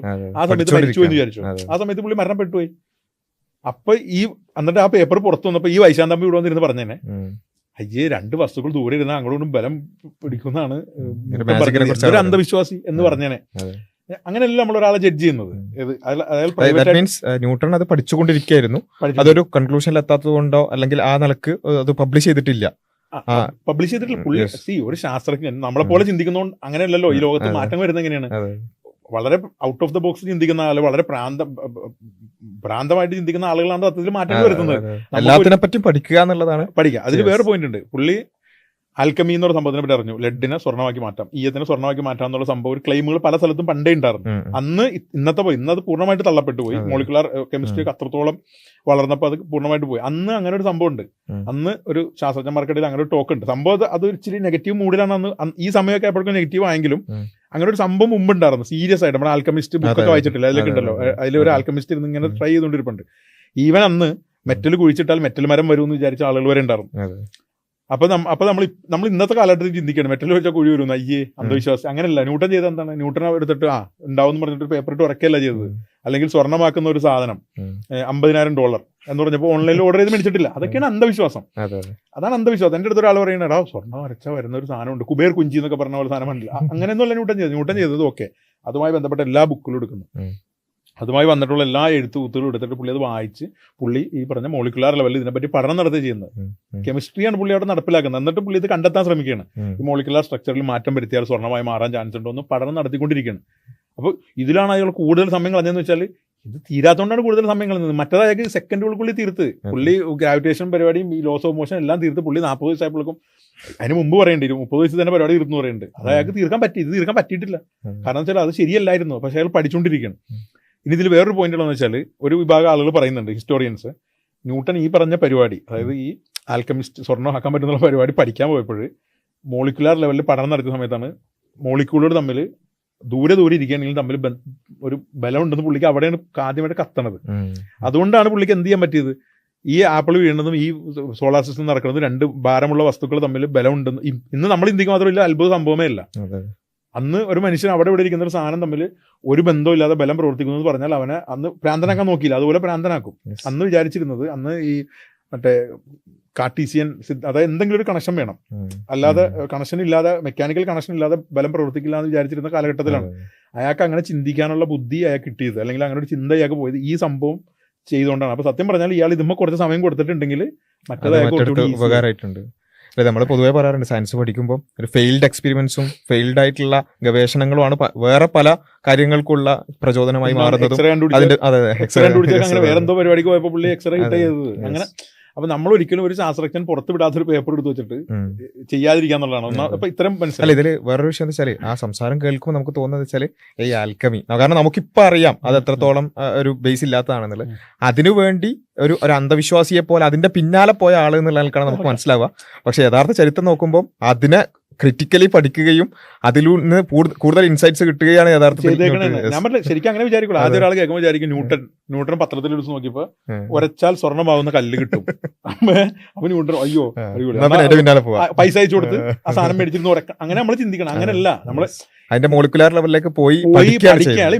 എംപിരിസത്തിന്റെ ആളാണ് പുള്ളി. ആകെ വിചാരിച്ചെന്താ, പുള്ളി ദൈവവിശ്വാസിയാണ്. അത് ഏതൊരു മനുഷ്യനും സ്വാഭാവികമായിട്ട് എത്തിച്ചേരുന്ന ദൈവം ഉണ്ടെങ്കിൽ ഇവിടെ ഒരു ക്രമം ഉണ്ടാവും. അപ്പൊ ആ ക്രമത്തിനെ പറ്റി പഠിക്കാനാണ് പുള്ളി സത്യത്തിൽ Yes. അങ്ങനെയാണ് ഒരുതപ്പെട്ട സയൻസുകാരൊക്കെ സയൻസ് കാരണം അന്ന് പഠിക്കുന്നത്. സയൻസ് പഠിക്കുന്നത് പ്രത്യേകിച്ച് അറിയാം. നിങ്ങൾ പലതവണ അത് പല വീഡിയോകളിൽ നിങ്ങൾ പറഞ്ഞിട്ടുള്ളത് ഞാൻ അതിലേക്ക് കടക്കുന്നില്ല. ഓക്കെ, ഇനി രണ്ടാമത്തെ വിഷയം എന്ന് പറഞ്ഞാൽ ബൈബിള്. ബൈബിളിനെ പറ്റിയിട്ട് പുള്ളി എന്താ പറഞ്ഞാൽ ബൈബിളിൽ നിന്ന് അത് കണ്ടുപിടിക്കാൻ ശ്രമിച്ചു, ലോകാവസാനം കണ്ടെത്താൻ ശ്രമിച്ചു. അത് ഒരു വളരെ വിശദമായിട്ട് സംസാരിക്കേണ്ട ഒരു വിഷയമാണ്. ന്യൂട്ടൺ ജനിച്ചത് ഒരു ക്രിസ്ത്യൻ ഫാമിലിയിലാണ്. അപ്പോൾ ഒരു എന്താണ് നമ്മുടെ ട്രിനിറ്റേറിയൻ ഒരു ഫാമിലിയാണ്. അതായത് ട്രിനിറ്റി, പിതാവ് പുത്രൻ പരിശുദ്ധാത്മാവ് എന്ന് പറഞ്ഞിട്ട് വിശ്വസിക്കുന്ന ഒരു തൃത്വത്തിൽ വിശ്വസിക്കുന്ന ഒരു ഫാമിലിയിലാണ് ന്യൂട്ടൺ ജനിച്ചത്. ന്യൂട്ടൺ പള്ളിയിൽ പോകുന്നുണ്ടാവും, സഭ പഠിപ്പിക്കുന്ന തൃത്വമാണ് പഠിപ്പിക്കുന്നത്. പക്ഷെ ന്യൂട്ടൺ തൃത്വം അംഗീകരിച്ചിട്ടില്ല. ന്യൂട്ടൺ എന്താ ചെയ്യുന്നത് വെച്ചാൽ ന്യൂട്ടൺ എന്താ മനസ്സിലാക്കിയത്, ബൈബിൾ, ഈ ബൈബിൾ എന്താണ്, ഈ ബൈബിൾ എന്ന് പറഞ്ഞാൽ നമ്മുടെ ദൈവത്തിന്റെ വചനമാണെന്നുള്ള പറയുന്നത്. എന്നാ ബൈബിൾ ഇങ്ങെടുക്ക്. കാരണം അന്ധവിശ്വാസം എന്ന് പറയുന്നത് എന്താണ്, അന്ധമായി വിശ്വസിക്കാൻ. പുള്ളി ബൈബിൾ ഇങ്ങെടുക്കൂ. എന്നിട്ട് ഈ ബൈബിളിനെ പറ്റി പുള്ളി ഇങ്ങനെ പഠിച്ച് പോയപ്പോൾ പുള്ളി ഒരു 1690 ഒരു പുസ്തകം എഴുതിയിട്ടുണ്ട്. പുസ്തകം ഇൻ ദ സെൻസ് ഈ പ്രൈവറ്റ് ലെറ്റേഴ്സ് ആണ് കിട്ടുന്നത്. അപ്പോഴാണ് അറിയുന്നത് ഇയാൾ ട്രിനിറ്റിക്ക് എതിരാറുണ്ട്. പക്ഷെ പുള്ളി പുറത്ത് പറഞ്ഞിട്ടില്ല. പുറത്ത് പറഞ്ഞാൽ പുള്ളി ജയിലിൽ പോകും. അന്നത്തെ ലണ്ടനിൽ ട്രിനിറ്റി വിടാന്ന് പറഞ്ഞാൽ പുള്ളി ജയിലിൽ പോകുന്ന ഒരു പരിപാടിയാണ്. ഹെറസി ആയിട്ടാണ് കണക്കൂട്ടുന്നത്. പുള്ളി 1690 ഒരു ബുക്ക് എഴുതിയിട്ടുണ്ട്, historical account for 2 major corruption in the Bible എന്ന് പറഞ്ഞിട്ട് ഒരു പേരിൽ അടിച്ചൊക്കെ കിട്ടും. ഈ പുസ്തകത്തിൽ പുള്ളി കൃത്യമായിട്ട് പറയുന്നുണ്ട്. അതിൽ 1 ജോൺ 5:7 അല്ലെങ്കിൽ തിമോത്തി അങ്ങനെ ഇത് പഠിക്കുന്ന സമയത്ത് നമുക്ക് കാണുന്നതാണ്. അതിൽ ഒരെണ്ണത്തിൽ എന്താ വെച്ചാൽ there are 3 who bear witness in heaven, father, son and holy spirit എന്നൊരു സംഭവമുണ്ട്. ഇത് കറപ്ഷൻ ആണെന്ന് പുള്ളി കണ്ടെത്തുകയാണ്. പുള്ളി അങ്ങനെ കണ്ടെത്താണ്. പുള്ളി ഏർലി ചർച്ച് ഫാദേഴ്സിന്റെ പുസ്തകങ്ങൾ എടുക്കുന്നു. എന്നിട്ട് പല ഡിബേറ്റുകൾ നടന്നിട്ടുണ്ട്. ഈ കൗൺസിൽ ഓഫ് നൈസി എന്ന് പറഞ്ഞിട്ടൊരു സംഭവം നടന്നിട്ട് 325. അപ്പോൾ ആ സമയത്ത് അതിനെപ്പറ്റി ബ്രീഫായിട്ട് പറയാം. അതായത് ആ സമയത്ത് അത്തനേഷ്യസ് എന്ന് പറഞ്ഞിട്ട് ഒരാളുണ്ട്. അതായത് 2 വ്യൂ ഉണ്ട്. ഒന്ന് ജീസസിന് ഡിവിനിറ്റി ഉണ്ടോ എന്ന് വിശ്വസിക്കുന്ന ഒരു വിഭാഗമുണ്ട്. പിന്നെ ജീസസ് ഡിവൈൻ ആണ്, പക്ഷെ ദൈവമായിട്ട് ഈക്വൽ അല്ല, ദൈവത്തിന് ഒരു സബോർഡിനേറ്റ് ആണെന്ന് വിശ്വസിക്കുന്ന ആളുകളുണ്ട്. ഓക്കെ, ദൈവത്തിനും ക്രിയേഷന് മുമ്പ് യേശുക്രിസ്തുവിന് ജീസസ് ക്രൈസ്റ്റ് ഉണ്ട്, പക്ഷെ ദൈവമായിട്ട് ഈക്വൽ അല്ല എന്ന് വിശ്വസിക്കുന്ന അത് അങ്ങനെ പ്രബലമായ വിഭാഗങ്ങൾ ഉണ്ടായിരുന്നു അവിടെ. അപ്പൊ ആ സമയത്ത് അത്തനേഷ്യസ് എന്ന് പറഞ്ഞിട്ടുള്ളൊരു ഒരു ഫാസ്റ്ററാണ്. പുള്ളി പിന്നെ സെയിൻ്റായി, പുണ്യാളനാണ് പുള്ളി. അപ്പൊ ഈ അത്തനേഷ്യസ് പ്രധാനമായിട്ട് ട്രിനിറ്റിനെ ഡിഫെൻഡ് ചെയ്യുന്ന ആളാണ്. ട്രിനിറ്റി ആയിരുന്നു പുള്ളിയുടെ മെയിൻ. അപ്പോൾ ക്രിസ്ത്യൻ ആ ഒരു കാലഘട്ടത്തിൽ ഈ ഏർലി ചർച്ച് ഹിസ്റ്ററിയുടെ സമയത്ത് പല പവർ സ്ട്രഗിളിന്റെ ഭാഗമായിട്ട് കുറെ കാലം അത്തനേഷ്യസിനെ പുറത്താക്കും, എക്സൈൽ അടിപ്പിക്കും. പിന്നെ കുറെ കാലം കഴിഞ്ഞിട്ട് ഏരിയസ് എന്ന് പറഞ്ഞിട്ട് ഒരു ഫാദർ ഉണ്ട്. പുള്ളി പറയുന്നത് യേശുക്രിസ്തു സബോർഡിനേറ്റ് ആണ്. അതായത് subordinate in the sense creation ആണ്, ദൈവത്തിന് ഒരു സ്റ്റെപ്പ് അടിയിലുള്ള ആളാണ്, അല്ലാതെ ദൈവത്തിലല്ല, സെയിം എസെൻസ് അല്ല. അങ്ങനെ ഭയങ്കര ഫേമസ് ആണ്. അതിനെപ്പറ്റി ഡീറ്റെയിൽ ആയിട്ട് വയ്ക്കാൻ വേറെ ഒരു ഫുൾ ഡീറ്റെയിൽ പരിപാടികളുണ്ട്. അപ്പൊ ഇങ്ങനെ അത്തനേഷ്യസും ഏരിയസും തമ്മിലൊരു സംഭവങ്ങളുണ്ടായിരുന്നു. ആ സമയത്താണ് കോൺസ്റ്റാന്റിനോപ്പിളിലെ മറ്റേ ആ ചക്രവർത്തി നമ്മുടെ ഈ കൗൺസിൽ ഓഫ് നൈസി എന്ന് പറഞ്ഞിട്ട് അടിച്ചാൽ അവിടെ എല്ലാ ബിഷപ്പ്മാരെയും വിളിച്ചിട്ട് പറഞ്ഞ ഒരു റോമാ സാമ്രാജ്യത്തിലുള്ള അന്നത്തെ ചക്രവർത്തി ക്രിസ്തുമതം സ്വീകരിക്കണം. അപ്പൊ പുള്ളിയോട് ഇങ്ങനെ അങ്ങോട്ടും ഇങ്ങോട്ടും തല്ലുപിടിച്ചോണ്ടിരിക്കാൻ പറ്റില്ല, നമുക്ക് എന്ത് ചെയ്യാം, ഒരു തീരുമാനം ഉണ്ടാക്കണം. അങ്ങനെ എല്ലാ ബിഷപ്പുകളെ അന്നത്തെ ബിഷപ്പുമാരെയൊക്കെ വിളിച്ചിട്ട് 325 കൗൺസിൽ ഓഫ് നൈസിയിൽ വെച്ചിട്ട് എന്ത് ചെയ്യണം, ഒരു തീരുമാനം ഉണ്ടാക്കിയിട്ട് അങ്ങനെ അതിൽ ഈ ട്രിനിറ്റി വ്യൂവിനാണ് അന്ന് കൂടുതൽ പ്രാധാന്യം കിട്ടിയത്. അത്തനേഷ്യസിന്റെ വ്യൂ ആണ് അന്ന് സ്വീകരിച്ചത്. പിന്നെ അത്തനേഷ്യസ് ഇതിനു വേണ്ടി മാരകമായി പണിയെടുത്തിട്ടുണ്ട്. അത്തനേഷ്യസിന്റെ വ്യൂ അല്ലാതെ പഴയ വ്യൂ ആണ്, പക്ഷെ അത്തനേഷ്യസ് ആണ് അത് പ്രൊപ്പഗേറ്റ് ചെയ്തത്. പുള്ളി അതിനുവേണ്ടി ഒരുപാട് ബുക്കുകൾ എഴുതിയിട്ടുണ്ട്, പല രീതിയിൽ എഴുതിയിട്ടുണ്ട്. പുള്ളി ഒരു മഹാനായ മനുഷ്യനാണ്. ക്രിസ്ത്യൻ ഹിസ്റ്ററിയിൽ നോക്കിക്കഴിഞ്ഞാൽ ലോകത്തിനെതിരെ വേൾഡ് അഗെയിൻസ്റ്റ് അത്തനേഷ്യസ് എന്ന് പറഞ്ഞിട്ട് ടേം തന്നെ ഉണ്ട്. അതായത് ലോകം മൊത്തം അത്തനേഷ്യസിനെതിരെ നിന്നപ്പോഴും സത്യത്തിന് വേണ്ടി ഉറച്ചു നിന്നെന്ന് പറഞ്ഞിട്ടാണ് വരുന്നത്. അത്രയും കാര്യമായിട്ട് പുള്ളി എഴുതി വിട്ടിട്ടുണ്ട്. പിന്നെ പുള്ളി ബിഷപ്പായി മാറിയിട്ടുണ്ട്. അതിനുശേഷം കൗൺസിൽ ഓഫ് കോൺസ്റ്റാന്റിനോപ്പിൾ എന്ന് പറഞ്ഞിട്ട് 385 ഒരു 385 or 375 വാട്ടവർ അതിലൊരു ഈ പറഞ്ഞ ഒരു കൗൺസിൽ നടക്കുന്നുണ്ട് വീണ്ടും. അന്ന് പൂർണ്ണമായിട്ട് ഇത് ട്രിനിറ്റിയാണ്, ക്രിസ്ത്യാനിറ്റിന്ന് അംഗീകരിച്ച് ബാക്കി എല്ലാം ഹെറസി ആയിട്ട് പ്രഖ്യാപിച്ച് ഏരിയസിനൊക്കെ ഹെറസി ആയിട്ട് പ്രഖ്യാപിക്കുകയാണ് ചെയ്തേക്കുന്നത്. പുള്ളിനെ കൊന്നു കളഞ്ഞിട്ടില്ല, പക്ഷെ പുള്ളിനെ ഒരുപാട് തവണ പുറത്താക്കിയിട്ടുണ്ട്. ആ ഒരു മേഖലനെ മൊത്തത്തിൽ അടിച്ചമർത്തി കളഞ്ഞു. അതുകൊണ്ടാണ് വേറെയും വ്യൂ ഉണ്ട്. ഈ സബോർഡിനേറ്റ് എന്ന് പറയുന്ന ഒരു വ്യൂ ഉണ്ട്. ഏരിയസ് പറയുന്നത് ക്രിയേഷന് മുമ്പ് യേശു ക്രിസ്തു ഉണ്ട്, പക്ഷെ സെയിം എസെൻസ് അല്ല, ദൈവത്തിന്റെ എന്നുള്ള നിലക്കാണ്. പല വ്യൂ ഉണ്ടായിരുന്നു. ഈ വ്യൂ ഒക്കെ തള്ളിയിട്ടാണ് ട്രിനിറ്റി എടുത്തിട്ട് ട്രിനിറ്റി മാത്രം എടുക്കുള്ളൂ എന്ന് പറയുന്നത്. ന്യൂട്ടൺ പക്ഷേ വൈശാന്തമ്മി പറഞ്ഞൊരു അന്ധവിശ്വാസി ആയിരുന്നെങ്കിൽ ന്യൂട്ടൺ എന്ത് ചെയ്യാറുണ്ട്, പള്ളിയിൽ അച്ഛൻ പറഞ്ഞു, നല്ല അച്ഛൻ പറഞ്ഞു. അങ്ങനെയല്ല, ന്യൂട്ടൺ അതിലും ശാസ്ത്രീയ ചിന്താഗതിയാണ്, സയന്റിഫിക് ടെമ്പർ ഉള്ള ഒരു മനുഷ്യനായിരുന്നു ന്യൂട്ടൺ, ഒറിജിനൽ സയന്റിഫിക് ടെമ്പർ. ഇനി ആ ഒരു പോയിന്റിൽ നമുക്കൊരു കാര്യം ചെയ്യാം. വൈശാന്തമ്പി എന്താണ് ചെയ്തതെന്ന് വിചാരിക്കാം. വൈശാന്തമ്പി ജനിച്ച എവിടെയാണ്, ഒരു ഹിന്ദു കുടുംബത്തിലാണ് അല്ലേ. വൈശാന്തമ്പി എന്തിനാണ് ഒരു നിരീശ്വരവാദിയായി മാറിയത്? ന്യൂട്ടനെ പോലെ എന്താണ് നമ്മുടെ അടിസ്ഥാനം നോക്കി സ്വന്തമായിട്ട് പഠിച്ച അങ്ങനെയാണോ? അല്ല, ഞാനൊരു വീഡിയോ പ്ലേ ചെയ്യാം, ഒരു മിനിറ്റ്. അതായത് ഞാൻ അച്ഛനോട് ചോദിച്ചു, ഈ മഹാഭാരതം സീരിയലൊക്കെ കാണുമ്പോൾ ആൾക്കാർ ഇങ്ങനെ വന്ന് ഇങ്ങനെ ആക്കുകയും നാരദൻ അപ്രത്യക്ഷമാവുകയും ചെയ്യുന്നത്. അപ്പം ഞാൻ കരുതിയത് ഇങ്ങനെയൊക്കെയാണ് പണ്ടത്തെ ആൾക്കാർ വർക്ക് ചെയ്തത്, അവർക്ക് അപ്രത്യക്ഷമാണ്. ഈ കഴിവ് നമുക്ക് എപ്പോഴാണ് നഷ്ടപ്പെട്ടത്? എന്ന് അച്ഛൻ്റെ ചോദിക്കും. അപ്പോൾ ഇതിന് ഉത്തരവില്ല. കാരണം പണ്ട് ഇങ്ങനെ ഇത് യാഥാർത്ഥ്യമാണെന്ന് അംഗീകരിച്ച് കഴിഞ്ഞാൽ എവിടെയോ എടുത്ത് വെച്ച് നമുക്ക് ഇതൊക്കെ നഷ്ടപ്പെട്ടാണ് ഈ കഴിവ്. അതെങ്ങനെ നഷ്ടപ്പെടും? എനിക്കിങ്ങനെ ഒരുപാട് ചോദ്യങ്ങളുണ്ടായിരുന്നു. അച്ഛൻ അതിൽ നിന്നൊക്കെ ഒഴിഞ്ഞു മാറും. അപ്പം പതിയെ വന്നപ്പോഴത്തേക്ക് ഡിഗ്രിക്ക് വന്നപ്പോഴത്തേക്ക് വളരെ സീരിയസ് പ്രശ്നങ്ങളായിട്ട് മാറുകയാണ്. Conservation of mass, conservation of energy എന്നൊക്കെ പറഞ്ഞ് പഠിക്കും. ഇതുമായിട്ട് അങ്ങോട്ട് മാച്ച് ആകുന്നില്ല. എന്നാൽ ഇത് നമ്മൾ അന്വേഷിച്ച് പോകുമ്പോൾ ഇതെല്ലാം ടെക്നോളജിയിൽ അപ്ലൈ ചെയ്യപ്പെടുന്നതും അപ്രത്യക്ഷമാകാനുള്ള കഴിവല്ല, ഇതാണ്. അപ്പോൾ ഇത് ശരിയാണ്, എന്നാൽ പിന്നെ അത് ശരിയല്ലയോ? ഇതാണ് സംഭവം മനസ്സിലായി. അതായത് വൈശാഖൻ തമ്പി ചെറുപ്പത്തിൽ ഒരു ഹിന്ദു കുടുംബത്തിലാണ് ജനിച്ചത്. പുള്ളിയോ മഹാഭാരതം സീരിയൽ കാണുകയാണ്. മഹാഭാരതം സീരിയൽ കണ്ടപ്പോൾ നാരദൻ മാഞ്ഞു പോകും. പഴയ സീരിയൽ കണ്ടിട്ടുണ്ട്, ഞാൻ കണ്ടിട്ടുണ്ട് പണ്ട് ദൂരദർശൻ മാത്രമുള്ള സമയത്ത്. അപ്പോൾ നാരദൻ വന്നിട്ട് എന്ത് ചെയ്യും, നാരായണ എന്ന് പറഞ്ഞ് മാഞ്ഞു പോകും. എന്നിട്ട് പിന്നെ പുള്ളി സ്വർഗത്തിൽ ചെല്ലും, ഇന്ദ്രനായിട്ട് സംസാരിക്കും. പുള്ളി പിന്നെ രാജാവിൻ്റെ അടുത്ത് വരും. അപ്പോൾ ഞാൻ 12-13 വയസ്സിൽ കണ്ടിട്ടുള്ള ആളാണ് ഈ സാധനം. അന്ന് എന്നോട് ചോദിച്ചായിരുന്നെങ്കിൽ ഞാൻ ഇതിന് ഉത്തരം കൊടുത്തേനെ. പുള്ളി ആകെ അച്ഛനോട് ചോദിച്ചു, അച്ഛ നാരദൻ മാഞ്ഞുകൊണ്ടല്ലോ, നമുക്ക് എന്താ മാഞ്ഞു പോകാൻ പറ്റാത്ത, മനുഷ്യന്മാർ ഒരു കാലത്ത് മാഞ്ഞു പോയിക്കൊണ്ടിരുന്നു. അച്ഛനത് മൈൻഡ് ചെയ്യുന്നില്ല. ഇത് ഏതേ ചെറുക്കൻ എന്ന് പറഞ്ഞുകൊണ്ട് എന്ത് ചോദിക്കുകയും ചോദിക്കണം അവർ പോയതായിരിക്കും അച്ഛൻ ചിലപ്പോൾ. അപ്പോൾ അച്ഛൻ ഇതിന് മറുപടി പറയാത്തതിന് വേറെ പല കാരണങ്ങളുണ്ടാവും. അച്ഛൻ ചെറിയ പയ്യനാണല്ലോ, എന്തെങ്കിലും ചോദിക്കട്ടെ, എന്ത് പണ്ടത്തിലോ ചോദിക്കുന്നതായിരിക്കാം, അല്ലെങ്കിൽ പുള്ളിക്ക് അറിയാഞ്ഞിട്ടായിരിക്കാം. പക്ഷെ ഞാൻ പറയട്ടെ, ഞാൻ ചെറുപ്പത്തിൽ ഇത് കണ്ടിട്ടുണ്ട്. എന്നോട് അന്ന് 12 വയസ്സോ 13 വയസ്സുള്ള ഞാനിത് കാണുന്നുണ്ട്. എന്നോട് അന്നൊരാൾ ചോദ്യം ചോദിച്ചാൽ അത് ഉത്തരം പറയാൻ ഞാൻ ഇതുമായിട്ട് യാതൊരു ബന്ധമില്ലാത്ത ആളാണ്. എന്നാൽ പോലും എനിക്ക് അതിന് ഉത്തരം പറയാൻ പറ്റുമായിരുന്നു. കാരണം എന്താ വെച്ചാൽ ഇയാൾ ഇവിടുന്ന് മാഞ്ഞു കഴിഞ്ഞാൽ പിന്നെ പോകുന്നത് ഇന്ദ്രന്റെ അടുത്താണ്. അപ്പൊ അങ്ങനത്തെ ഒരു ദൈവിക സെറ്റപ്പിലുള്ള ഒരാളാണ് ഈ നാരദൻ. അല്ലാതെ സാധാരണക്കാരൻ മനുഷ്യനല്ല, ഒരു പ്രാപഞ്ചികമായ ഒരു സാധനമായിട്ടല്ല അല്ല നാരദനെ പറയും. നാരദൻ ഇന്ന് സ്വർഗത്തിലാണെങ്കിൽ നാളെ പാതാളത്തിലാണെങ്കിലും മറ്റന്നാ ഇവിടെ രാജാവിന്റെ അടുത്ത് വരുന്ന ആളാണ് നാരദൻ. അപ്പൊ അത് ദേവലോകവുമായി ബന്ധപ്പെട്ടൊരു സംഭവമാണ്, അത് പ്രാപഞ്ചികമായ സംഭവമേ അല്ല. പക്ഷെ അച്ഛന് ഉത്തരം പറയാണ്ടിരുന്നപ്പോൾ വൈശാഖൻ തമ്പിക്ക് മനസ്സിലായി ഇതെന്തോ പ്രശ്നമുണ്ടെന്ന് മനസ്സിലായി. സ്കൂളിൽ ചെന്നപ്പോ സയൻസിൽ ദൈവമില്ല. സ്കൂളിൽ ചെന്നപ്പോ സയൻസിൽ കാണുന്നത്, അതിൽ ദൈവത്തിനെ പറ്റി പറയുന്നില്ല. അപ്പൊ ചുരുക്കം പറഞ്ഞ പുള്ളിക്ക് സയൻസ് എന്താണെന്ന് മനസ്സിലായിട്ടില്ല, ഈ പറഞ്ഞ നാരദൻ എന്താണെന്ന് മനസ്സിലായിട്ടില്ല. എന്നാൽ അതിനെപ്പറ്റി പഠിക്കാൻ ശ്രമിച്ചോ, ഇല്ല സയൻസിൽ ദൈവമില്ല എന്ന് പറഞ്ഞപ്പോൾ പുള്ളിയോട് സയൻസിൽ ദൈവമില്ല, ഇനി സയൻസ് ദൈവം ഉണ്ടെന്ന് പറയാതെ ഞാൻ വിശ്വസിക്കില്ല എന്ന് വിചാരിച്ച് പ്യുവർ അന്ധവിശ്വാസം കൊണ്ട് മാത്രം നിരീശ്വരവാദിയായ മനുഷ്യനാണ് ന്യൂട്ടനെ കുറ്റം പറയുന്നത്. അതായത് ഈ ഒരു കോൺട്രാസ്റ്റ് ഭയങ്കര വ്യക്തമാണ്. അതായത് ഒരു ഭാഗത്ത് എന്താണ് ഇത് രണ്ടാണെന്നുള്ളത് ഒരു ബേസിക് ആയിട്ടുള്ള അന്വേഷണം നടത്തുകയാണെങ്കിൽ മനസ്സിലാകുന്ന ഒരു കാര്യമാണ്. അതായത് ഇവിടെ പ്രാപഞ്ചികമായി നടക്കുന്ന ഒരു കാര്യമായിട്ടല്ല ഈ സംഭവങ്ങളെ പറയുന്നത്.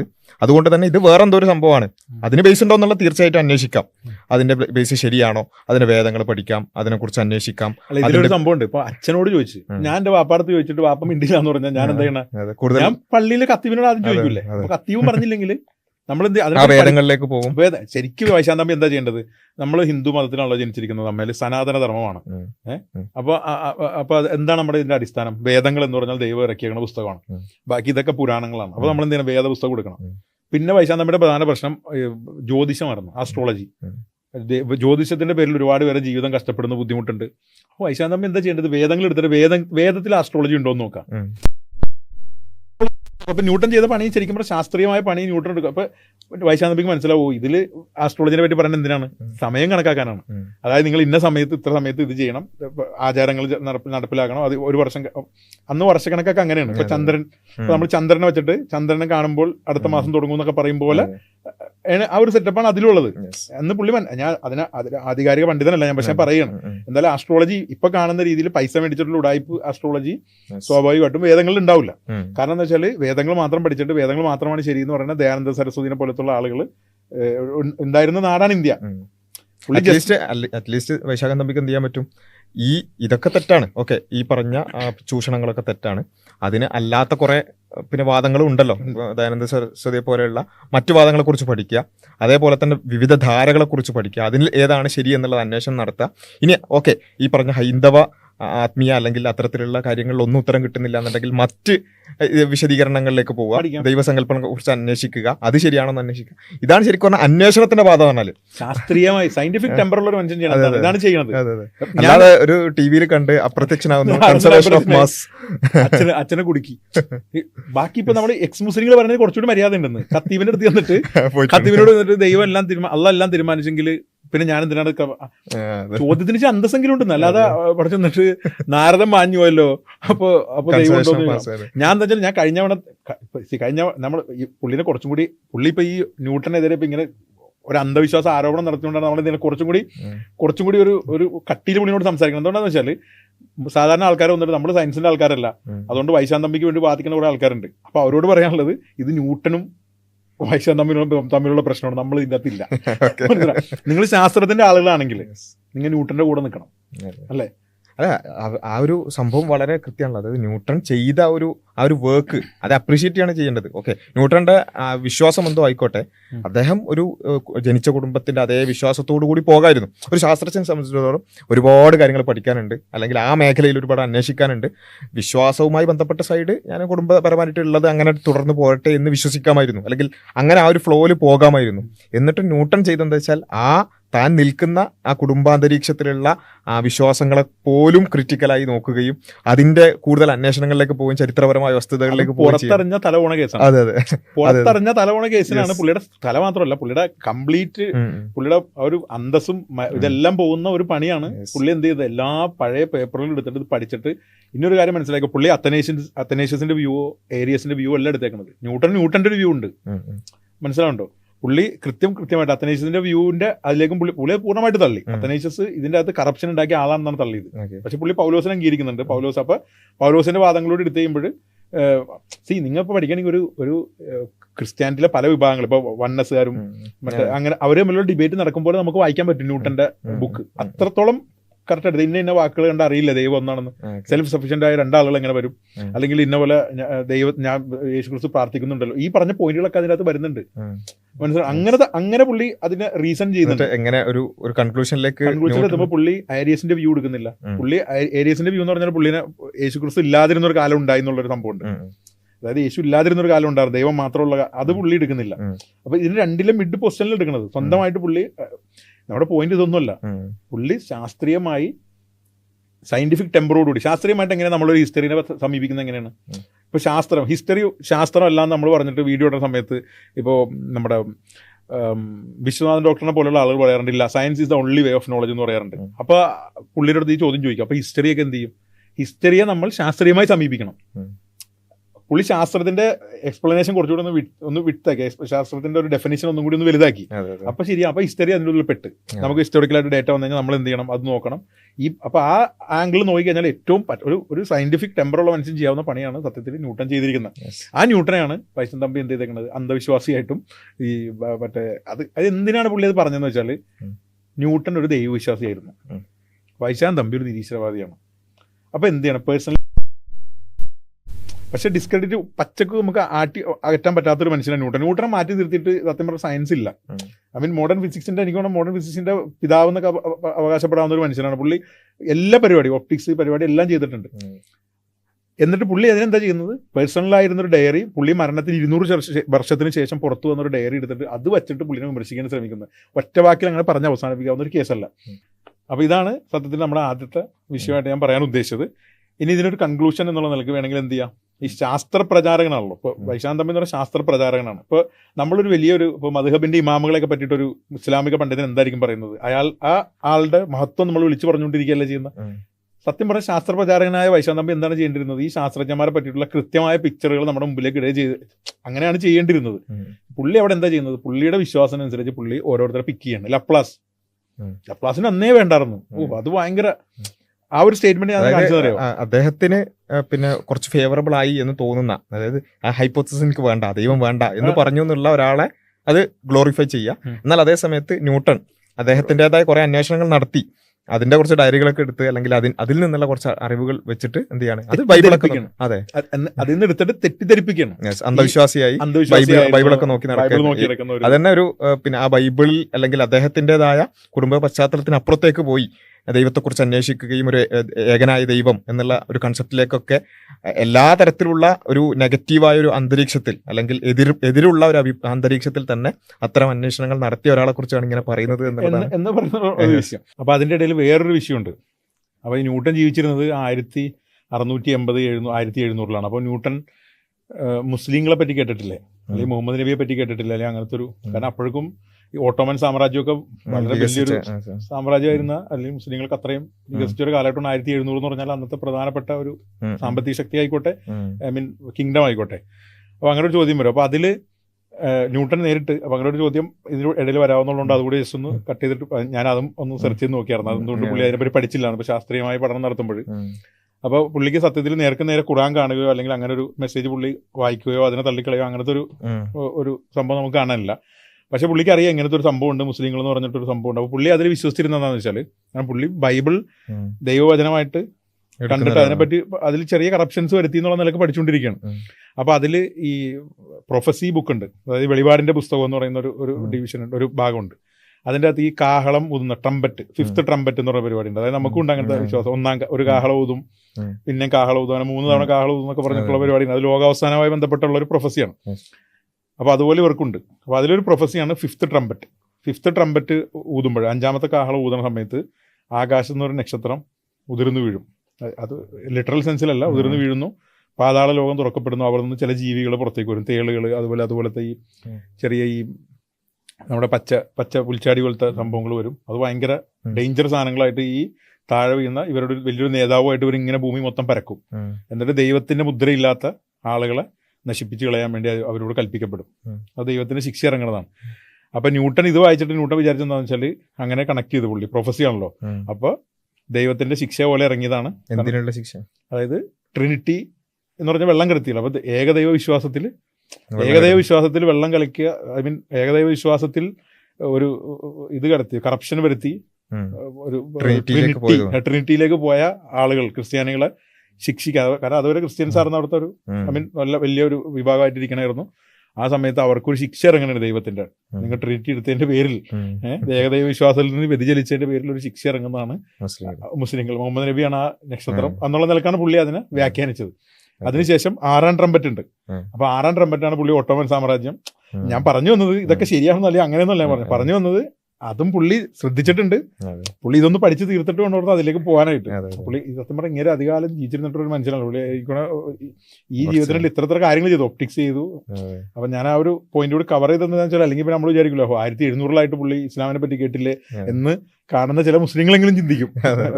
അതുകൊണ്ട് പറഞ്ഞെന്നുള്ളൂ. ഇനി കൺക്ലൂഷന് വേണ്ടിയിട്ട് എന്ത് ചെയ്യാം, ഞാൻ നേരത്തെ നോട്ട് ചെയ്ത സംഭവം, അതായത് ഈ വൈശാൻ തമ്പി ഹേബൽ അൻവർ വിഷയം വന്ന സമയത്ത് നമ്മുടെ അമീർ ജൗഹരി എന്ന് പറഞ്ഞിട്ട്, ഹാഫിസ് അമീർ ജൗഹരി എന്ന് പറഞ്ഞിട്ട് ഒരു ഉസ്താദ്, പുള്ളി വീഡിയോ നമ്മുടെ ചാനലിന്റെ പേര് ഞാൻ പറഞ്ഞു, റാഷണൽ ക്ലബ്ബ് എന്ന് പറഞ്ഞിട്ട് ചാനൽ ഇടാറുണ്ട്.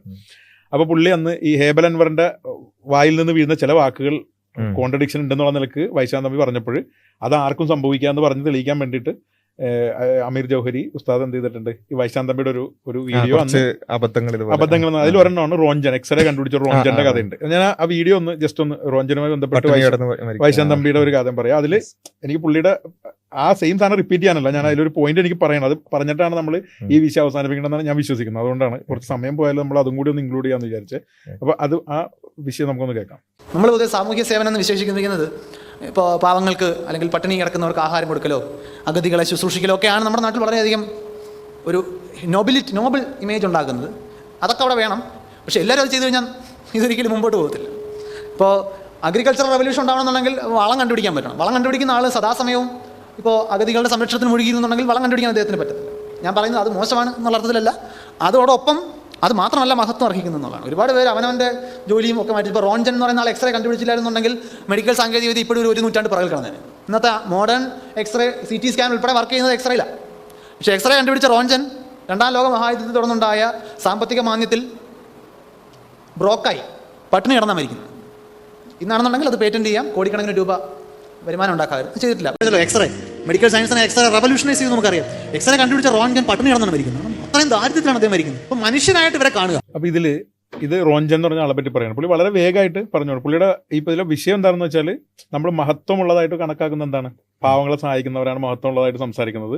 പക്ഷെ അത് മാത്രം പോരാ, കണ്ടുപിടുത്തങ്ങൾ നടത്തുന്നവരെയും നമ്മൾ എന്ത് ചെയ്യണം, മഹത്വമുള്ളതായിട്ട് മറ്റുള്ള പണികൾ ചെയ്യുന്നവർ. ഇപ്പോൾ പാവങ്ങളെ സഹായിക്കൽ മാത്രമല്ലല്ലോ, നല്ലൊരു ബിസിനസ്സുകാരൻ, നല്ലൊരു ശാസ്ത്രജ്ഞൻ, ഇവരെല്ലാവരും നമ്മൾ നോബിൾ എന്നുള്ള നിലക്ക് കണക്കൂട്ടണം എന്നുള്ളതാണ് പുള്ളി പറയുന്നത്. പക്ഷെ സത്യത്തിൽ പുള്ളി ആ പറയുന്നതിന് ഒരു അർത്ഥമില്ല. കാരണം എന്താ വെച്ചാൽ നമ്മൾ അങ്ങനെ കണക്കൂട്ടാറുണ്ട്. ഏതാളായാലും ഇപ്പോൾ ഒരു ശാസ്ത്രജ്ഞൻ ഒരു ശാസ്ത്ര കണ്ടുപിടുത്തം നടത്തി. ഇപ്പോൾ ഈ ശ്രീധരൻ കേരളത്തിൽ റെസ്പെക്ട് ചെയ്യപ്പെടുന്ന ഒരു ഫിഗർ ആയത് BJP കാരനായതുകൊണ്ടല്ല. പുള്ളി ഒരു എഞ്ചിനീയറാണ്. പുള്ളിനെ പക്ഷേ എല്ലാവർക്കും അറിയാം, കേരളത്തിൽ എല്ലാവർക്കും അറിയാം. പക്ഷെ പുള്ളി നോബിൾ എന്നുള്ള നിലക്കല്ല പുള്ളി നമ്മൾ പറയുന്നത്. പുള്ളി പറയുന്നത് പുള്ളി എഞ്ചിനീയറിംഗ് മേഖലയിൽ പുള്ളി മറ്റേ കൊങ്കൺ റെയിൽവേയുടെ ഇതെല്ലാം ചെയ്തു, അല്ലെങ്കിൽ എഞ്ചിനീയറിംഗ് മേഖലയിൽ ഒരു വിദഗ്ധൻ എന്നുള്ള നിലക്ക് നമ്മൾ അംഗീകരിക്കും. ഈ പുള്ളിക്ക് മറ്റേ ഒരു നോബിൾ സെറ്റപ്പ് ഇപ്പോഴാണ് കൊടുക്കുന്നതെന്ന് വെച്ചാൽ, അങ്ങനെ വിദഗ്ധനായ ഒരാൾ, ഒരു മിടുക്കനായ ഒരാൾ, അയാളുടെ ശമ്പളത്തിന്റെ ഒരു 90, ഇപ്പോൾ രത്തൻ ടാറ്റനെ പറ്റി പുള്ളിയുടെ ഒരു 90% പുള്ളി ചാരിറ്റിക്ക് പോവുകയാണ്. പുള്ളി അത് ചെയ്തില്ലെങ്കിലും പുള്ളി ഒരു നമ്മളൊരു മഹത്വം കൊടുക്കുന്നുണ്ട്. എന്നാൽ അതും കൂടി ചെയ്തപ്പോൾ പുള്ളിക്ക് എന്തോ പുള്ളിക്ക് അപ്പോൾ നമ്മൾ നോബൽ ഫിഗർ ആയി കൊടുത്തു. അല്ലാതെ പാവപ്പെട്ടവരുടെ അടുത്തോ കുഷ്ഠരോഗിയുടെ അടുത്തോ പോകുന്ന ആളെ പറ്റി മാത്രമല്ല നമ്മൾ പറയുന്നത്. പിന്നെ പുള്ളി ഇങ്ങനെ ഒഴുക്കിൽ പറഞ്ഞു പോകണം റോഞ്ചനെ പറ്റിയിട്ട്. റോഞ്ചൻ എക്സ്റേ കണ്ടുപിടിച്ച് റോഞ്ചൻ പട്ടിണി കിടന്നാണ് മരിക്കുന്നത്. അല്ലെങ്കിൽ അപ്പോൾ അതാണ് അന്ന് ജൗഹർ ഉസ്താദ് പറഞ്ഞത് പട്ടിണി കിടന്നല്ല മരിച്ചത്, പുള്ളിക്ക് ക്യാൻസർ വരുന്നതാണ് മരിച്ചത്. പക്ഷെ അത് ഈ വീഡിയോയുടെ അവസാനം ഒരാൾ കത്തിൽ ചോദിക്കുന്നുണ്ട്, വൈശാഖ് തമ്പി പറയുന്നുണ്ട് പട്ടിണി കിടന്നെന്നല്ല ഉദ്ദേശിച്ചത്, പട്ടിണിയിലാണ് മരിച്ചതെന്നൊക്കെ പറയുന്നുണ്ട്. പക്ഷെ ഒരു ശാസ്ത്ര പ്രചാരം എന്നുള്ള നിലക്ക് നമ്മളിപ്പോൾ റോഞ്ചനെ പറ്റി പഠിക്കേണ്ട കാര്യമില്ല, നിങ്ങൾക്ക് റോഞ്ചനെ പറ്റി പഠിക്കേണ്ട കാര്യമില്ല, എനിക്ക് പഠിക്കേണ്ട കാര്യമില്ല. കാരണം സ്കൂളിൽ നമ്മൾ പഠിക്കും, ന്യൂട്ടനെ പറ്റി പഠിക്കും, ഐൻസ്റ്റീനെ പറ്റി പഠിക്കും, അങ്ങനെ വളരെ ഒരു ഫേമസ് ഫിഗറുകളെ പറ്റി പഠിക്കും. സംസാരിക്കുന്ന സമയത്ത് ഏത് മനുഷ്യനും ആദ്യം സംസാരിക്കേണ്ട ഒരു ലൈൻ ഉണ്ട്. അതാ ഞാൻ ആ ഒരു കാര്യം പറഞ്ഞിട്ട് നമുക്ക് അവസാനം. ഈ റോഞ്ചൻ എന്ന് പറഞ്ഞ ആളെ എക്സ്റേ കണ്ടുപിടിക്കണം. എക്സ്റേ കണ്ടുപിടിച്ച സമയത്ത് പുള്ളിക്ക് ഇപ്പോൾ പുള്ളി പറഞ്ഞല്ലോ, അതായത് ഇന്നാണെങ്കിൽ അത് പേറ്റന്റ് ചെയ്യാമായിരുന്നു, അന്നും അത് ഉണ്ടായില്ല. അതിന് രണ്ടർത്ഥമുണ്ട്. അന്ന് പേറ്റന്റ് ഉണ്ടായില്ല എന്നല്ലേ നമുക്ക് ഒറ്റ നോട്ടത്തിൽ മനസ്സിലാവുള്ളൂ അല്ലേ.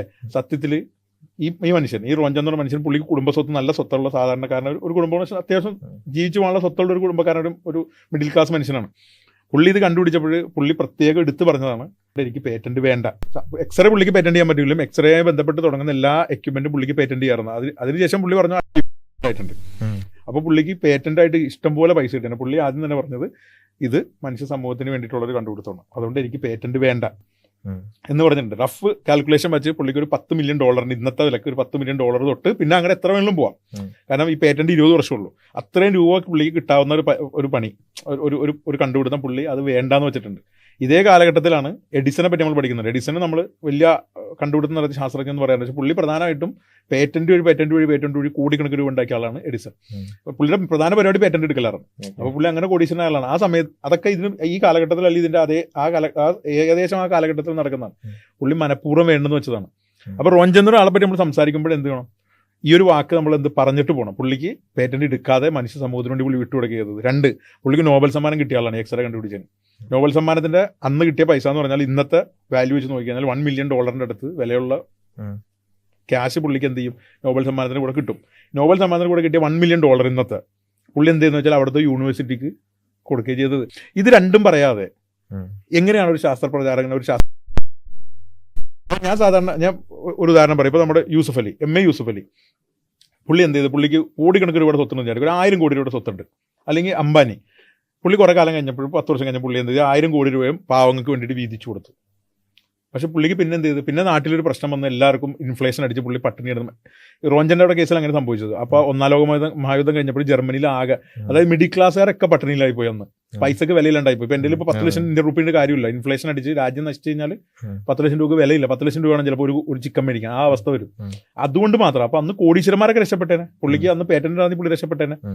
അപ്പോൾ MA യൂസഫ് അലിയോ അല്ലെങ്കിൽ അംബാനിയോ എന്ത് ചെയ്യണം, ഈ MA യൂസഫ് അലിയെ ഉദാഹരണം കൊടുക്കുക. 1000 കോടി രൂപ പുള്ളി പാവങ്ങൾക്ക് കൊടുത്തു. ബാക്കി ഒരു 2 കോടി രൂപ വെച്ചിട്ട് ജീവിക്കാമെന്ന് വിചാരിച്ചു. പക്ഷേ ഇൻഫ്ലേഷൻ അടിച്ച് പുള്ളിക്ക് പട്ടിണിയിലാണ് പുള്ളി മരിച്ചത്. പട്ടിണി കിടന്നല്ല, പട്ടിണിയിലാണ് മരിച്ചത്. 100 വർഷം കഴിഞ്ഞിട്ട് അല്ലെങ്കിൽ 20 വർഷം കഴിഞ്ഞിട്ട് നമ്മൾ യൂസഫ് അലിയെ പറ്റി സംസാരിക്കുമ്പോൾ എത്ര വലിയ കച്ചവടക്കാരനായിരുന്നു, പട്ടിണി കിടന്നാണ് മരിച്ചത് എന്ന് പറഞ്ഞാൽ എങ്ങനെ ഉണ്ടാവും? അത് പറയും. അത് പറയുന്ന സമയത്ത് നമുക്കത് അംഗീകരിക്കാൻ പറ്റും. നമ്മൾ എന്താ പറയേണ്ടത്, യൂസഫ് അലി എന്ന് പറഞ്ഞാൽ മഹാനായ ഒരു മനുഷ്യൻ, 1000 കോടി രൂപയുടെ ആസ്തി ഉണ്ടായ ഒരു മനുഷ്യൻ, ആ പൈസ പാവങ്ങൾക്ക് വേണ്ടി കൊടുത്തിട്ട് ബാക്കിയുള്ള പൈസക്ക് ജീവിക്കാൻ വേണ്ടി നടന്നപ്പോൾ പിന്നീട് ഇൻഫ്ലേഷൻ അടിച്ചപ്പോൾ അത്രയും മഹാനായ ഒരു മനുഷ്യൻ എന്ന് പറഞ്ഞിട്ടാണ് ഈ നമുക്കറിയില്ല. എനിക്ക് റോഞ്ചൻ ആരാന്നറിയില്ല. ഞാൻ ഈ വിഷയമായിട്ട് ബന്ധപ്പെട്ട് ഈ വൈശാഖ് തമ്മിനെ ഈ ഉസ്താദ് വിമർശിച്ച സമയത്ത് ഞാൻ വൈശാഖ് തമ്മിയുടെ ഷർട്ടിന്റെ കളർ നോക്കിയിട്ട് ഞാൻ ആ വീഡിയോ തപ്പി പിടിച്ചെടുത്ത ആളാണ്. സീരിയസ്ലി ഞാൻ ആ വൈശാഖ് തമ്മിയുടെ ഷർട്ട് ആ വീഡിയോയിൽ ഏതാന്ന് നോക്കിയിട്ട് ആ ഓൾഡ് വീഡിയോ എന്ന് അടിച്ചിട്ട് ഞാൻ ആ ഷർട്ടിന്റെ കളർ എടുത്തിട്ട് അത് ഫുള്ള് കേട്ട് അതിന്റെ ക്വസ്റ്റ്യൻ ആൻസർ സെക്ഷനിൽ ഒരാൾ ചോദിക്കുന്നുണ്ട്, അവിടെ തന്നെ ചോദിക്കുന്നുണ്ട്, നിങ്ങൾ പറഞ്ഞ ആ പട്ടിണി കിടന്ന് മരിച്ചെന്നുള്ള സംഭവം തെറ്റാണ്, പുള്ളിക്ക് അസുഖം ക്യാൻസർ വന്നാൽ മരിച്ചത്. പുള്ളി പറഞ്ഞു ഞാൻ പട്ടിണി കിടന്ന് മരിച്ചെന്നല്ല ഉദ്ദേശിച്ചത്, പട്ടിണിയിലാണ് മരിച്ചതെന്നാണ് ഉദ്ദേശിച്ചത്, ക്യാൻസറിന്റെ കാര്യം എനിക്ക് അറിയില്ല എന്ന് പറഞ്ഞു. ഇതേ സംഭവം കഴിഞ്ഞ വർഷം, ഈ വർഷം 2 മാസം മുമ്പ്, കഴിഞ്ഞ വർഷം അവസാനം നടന്നൊരു പരിപാടിയിൽ പുള്ളി റിപ്പീറ്റ് ചെയ്യുന്നുണ്ട്. പക്ഷേ ഞാൻ പറഞ്ഞു വരുന്നത്, ഈ റോഞ്ചൻ എന്ന് പറഞ്ഞ മനുഷ്യൻ ഇത്രയും മഹാനായ ഒരു മനുഷ്യനാണെന്ന് പറയേണ്ടത് ആരുടെ ഉത്തരവാദിത്തമാണ്? അല്ലേ? ഇപ്പൊ ഇവിടുത്തെ ഇമാമുകളെ പറ്റിയോ പള്ളിയിലെ ഏതെങ്കിലും ഒരു വലിയൊരു മഹാനായ ഒരു മനുഷ്യനെ പറ്റിയിട്ടോ എന്ത് ചെയ്യുന്നില്ല നമ്മൾ. അത് ഇവിടുത്തെ മുസ്ലിങ്ങൾ പറയും. ക്രിസ്ത്യൻ ഒരു വലിയൊരു പള്ളി, ഒരു അച്ഛനെ പറ്റിയിട്ടോ ഒരു പുണ്യാളിനെ പറ്റിയിട്ടോ ക്രിസ്ത്യാനികൾ പറയും. ശരിക്കും ആരാണ് ഈ റോഞ്ചനെ പറ്റി പറയുമ്പോൾ അദ്ദേഹം മഹാനായ മനുഷ്യനെന്ന് പറയേണ്ട ആളാണ് ഇവരായിരുന്നു പറയേണ്ടത്. അപ്പൊ ഇവർക്ക് സത്യം പറഞ്ഞാൽ ഈ പറയുന്ന പരിപാടിനോട് ഒരു പ്രതിബദ്ധതയുള്ള ആളുകളാണെങ്കിൽ എന്ത് ചെയ്യണമെന്ന്, അറ്റ്ലീസ്റ്റ് ന്യൂട്ടനെ ഒഴിവാക്കി വിടണമെന്ന്. റോഞ്ചനെ പറ്റി പറയുമ്പോൾ ഒരൊറ്റ ലൈൻ കൂടി കയറ്റിയാൽ മതി. കോടിക്കണക്കിന് രൂപ കിട്ടാമായിരുന്ന അവസ്ഥയിൽ നിന്ന് പാവങ്ങൾക്ക് വേണ്ടി മാറ്റി വെച്ചതാണ്. പക്ഷെ അപ്പോൾ ഒരു പ്രശ്നം ഞാൻ മനസ്സിലാക്കുന്നത്, ഞാൻ എൻ്റെ ഒരു ആരോപണമായിട്ട് പറയണത് എന്താ വെച്ചാൽ, എന്തുകൊണ്ട് പുള്ളി അത് മാറ്റി വെച്ചെന്നൊരു ചോദ്യം വരും. ഒരു ഭൗതികവാദിക്ക് അത് വിശദീകരിക്കാൻ പറ്റില്ല. ഈ റോഞ്ചൻ ആരാണെന്നറിയാം? റോഞ്ചൻ ഒരു മറ്റേ പ്രൊട്ടസ്റ്റന്റ് എന്തോ ഒരു ക്രിസ്ത്യൻ ഫാമിലി പെട്ട ആളാണ്. പുള്ളി ഒരു ഭയങ്കര ദൈവവിശ്വാസിയായ മനുഷ്യനാണ്. പുള്ളി നോക്കിയപ്പോൾ എനിക്ക് എൻ്റെ ഉള്ളത് വെച്ച് ജീവിക്കാനുണ്ട്, എൻ്റെ കുടുംബത്തിൽ സ്വത്തുണ്ട്, അതുകൊണ്ട് വിട്ടു കളഞ്ഞതാണ്. അതുപോലെ നിങ്ങൾ സെർച്ച് ചെയ്ത് കഴിഞ്ഞാൽ മതവിശ്വാസം കൊണ്ട് മാത്രം ഇത് എനിക്ക് വേണ്ട, എനിക്കുള്ള ദൈവം വേറെ തരുന്നുണ്ട്, അത് വെച്ച് ജീവിച്ചാൽ മതി എന്ന് പറഞ്ഞ് ജീവിച്ച ആളുകളെല്ലാവരും തന്നെ മതവിശ്വാസികളായ മനുഷ്യൻ. അല്ലാത്തവരുണ്ടാവും മതവിശ്വാസികളെല്ലാം കൊടുത്തെന്നെല്ലാം പറയണത്. പക്ഷെ എക്സ്പ്ലെയിൻ ചെയ്യണമെങ്കിൽ മതവിശ്വാസി ചിലപ്പോൾ കൊടുക്കാതിരുന്നുണ്ടാവും, പക്ഷെ കൊടുത്തൊരു മനുഷ്യനെ എക്സ്പ്ലെയിൻ ചെയ്യണമെങ്കിൽ പിന്നെ ആ വിഷയം മാറും. പിന്നെ ഭൗതികവാദം വെച്ചിട്ട് അപ്പം എന്ത് വെച്ച് ഇങ്ങനെ ആയിരിക്കും? ഈ റോഞ്ചൻ എന്ത് ചെയ്തിട്ടില്ല, പുള്ളിക്ക് മറ്റേ പദവി കൊടുത്ത്, പുള്ളിക്ക് ഒരു പദവി കൊടുത്ത്, പുള്ളിക്ക് ഇത്രയൊക്കെ ചെയ്തല്ലോ, പുള്ളിക്ക് എന്തോ ഒരു പദവി, ഞാൻ പേര് പറഞ്ഞു, സർ പദവിയൊക്കെ പോലത്തെ ഒരു പദവി കൊടുക്കുക, പുള്ളി പറഞ്ഞു അത് വേണ്ട, ഈ സംഭവം നിങ്ങൾ വലിയ കാര്യമായിട്ട് എങ്ങും പറയുകയും ചെയ്യരുതെന്ന് പറഞ്ഞ മനുഷ്യനാണ്. അതായത് പ്രശസ്തി വേണ്ട, പണം വേണ്ട, എൻ്റെ കുടുംബത്വത്തുണ്ട്, ഞാൻ ജീവിച്ചോളാം എന്ന് പറഞ്ഞൊരു മനുഷ്യനാണ്. അപ്പം ഞാൻ മനസ്സിലാക്കണത് അത് എന്തിനാണെന്ന് വിശദീകരിച്ചിട്ടുണ്ടെങ്കിൽ വേറെ ലെവലിലേക്ക് ചർച്ച പോകും, പുള്ളിയുടെ അടിസ്ഥാനം ഇളകും എന്നുള്ളതുകൊണ്ടാണ് പുള്ളി ഇതിനെപ്പറ്റി പറയാത്തതെന്നാണ് ഞാൻ എൻ്റെ ആരോപണമായിട്ട് ഉന്നയിക്കുന്നത്. ഈ ആരോപണത്തോടുകൂടി നമുക്ക് അവസാനിക്കാം. അപ്പോൾ ഏതായാലും ശാസ്ത്രവുമായി ബന്ധപ്പെട്ടുകൊണ്ട് ഒരുപാട് ചരിത്ര പിന്നെ ഫിഗേഴ്സിനെ നമ്മൾ ഹിസ്റ്റോറിക്കൽ ഫിഗേഴ്സിനെ നമ്മൾ എടുക്കുമ്പോൾ അതിൽ പൊതുവെ സംഭവിക്കുന്നത് പോലെ തന്നെ എത്തീസ്റ്റുകൾ ചില ഫിഗേഴ്സിനെ ഗ്ലോറിഫൈ ചെയ്യുകയും ചിലതിനെ ഒന്ന് പിന്നെ ഡിസ്ക്രെഡിറ്റ് ചെയ്യുകയും ചെയ്യുന്നതിൻ്റെ 1-2 ഉദാഹരണങ്ങളിലൂടെയാണ് നമ്മൾ കടന്നു പോയിട്ടുള്ളത്. അപ്പോൾ അത് ഈ പറഞ്ഞ ഒരു കാര്യം, പ്രത്യേകിച്ച് ന്യൂട്ടണുമായി ബന്ധപ്പെട്ടുകൊണ്ട് വളരെ വേഗമായി പറഞ്ഞു പോകുന്ന ആ ഒരു വാചകങ്ങൾ അതിൻ്റെ യാഥാർത്ഥ്യങ്ങളിലേക്ക് പോകുമ്പോഴാണ് അത് എത്രത്തോളം പിന്നെ ആഴമുള്ള ആരോപണങ്ങളും അതേപോലെ തന്നെ എത്രത്തോളം ഗൗരവകരമായ ആരോപണങ്ങളാണെന്നുള്ളത് ആ ചരിത്രത്തിലൂടെ പോകുമ്പോഴാണ് ഓരോ മനുഷ്യനും മനസ്സിലാക്കേണ്ട ഒരു കാര്യമാണ്. നമുക്കൊരു വിഷയം നമ്മുടെ ഫ്രണ്ടിലേക്ക് വരികയാണെങ്കിൽ എന്ത് വിഷയം ആയിക്കോട്ടെ, അച്ഛൻ തന്നതായിക്കോട്ടെ, അമ്മ തന്നതായിക്കോട്ടെ, എന്ത് സാധനവും നമ്മളെ കിട്ടിക്കോട്ടെ, നമ്മൾ എന്ത് ചെയ്യണം, നമ്മളത് ശാസ്ത്രീയ സയന്റിഫിക് അതിനാണ് സയന്റിഫിക് ടെമ്പർ എന്ന് പറയുന്നത്. അല്ലാതെ ഇവർ സയന്റിഫിക് ടെമ്പർ എന്ന് പറയുമ്പോൾ ഉദ്ദേശിക്കുന്നത് എന്താ അറിയാമോ?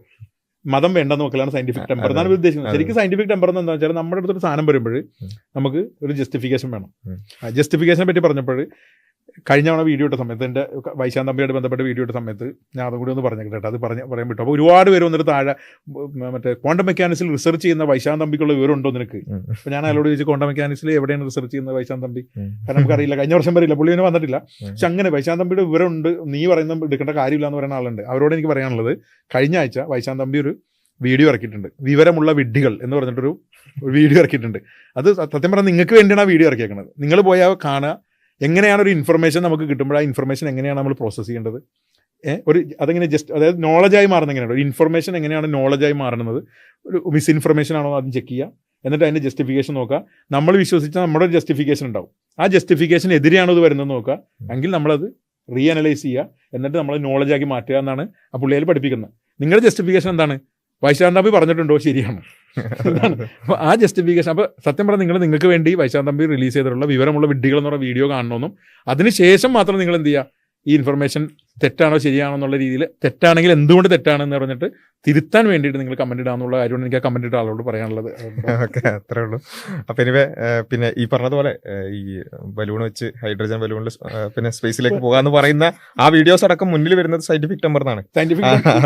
അപ്പൊ അങ്ങനെയുള്ളൊരു ലോകത്താണ് നമ്മൾ ജീവിക്കുന്നത്. സയന്റിഫിക് ടെമ്പർ എന്താണെന്നുള്ളത് വേണമെങ്കിൽ സത്യം പറഞ്ഞാൽ ഇതിനെപ്പറ്റി ഇൻഡെപ്തായിട്ട് പഠിച്ചിട്ട് അതിന്റെ ആവശ്യമില്ലാത്തതുകൊണ്ട്, അല്ലെങ്കിൽ സത്യം പറഞ്ഞാൽ ഇരുന്ന് പഠിച്ച് നമുക്ക് വേണമെങ്കിൽ പ്രസന്റ് ചെയ്യാവുന്ന കേസുള്ളൂ. സയന്റിഫിക് ടെമ്പർ ഉള്ള ഒരു വിശ്വാസിയോ എന്നൊക്കെ ചോദിച്ച് ഞെട്ടുന്ന കാണാം. റാഷണലായ വിശ്വാസിയോ എന്ന് ചോദിച്ചിട്ട് ഞാൻ മുമ്പിലേക്ക് വെക്കുന്നത് ഐസക് ന്യൂട്ടനാണ്. ഐസക് ന്യൂട്ടൻ റാഷണലായ വിശ്വാസിയാണ്, അന്ധവിശ്വാസിയല്ല.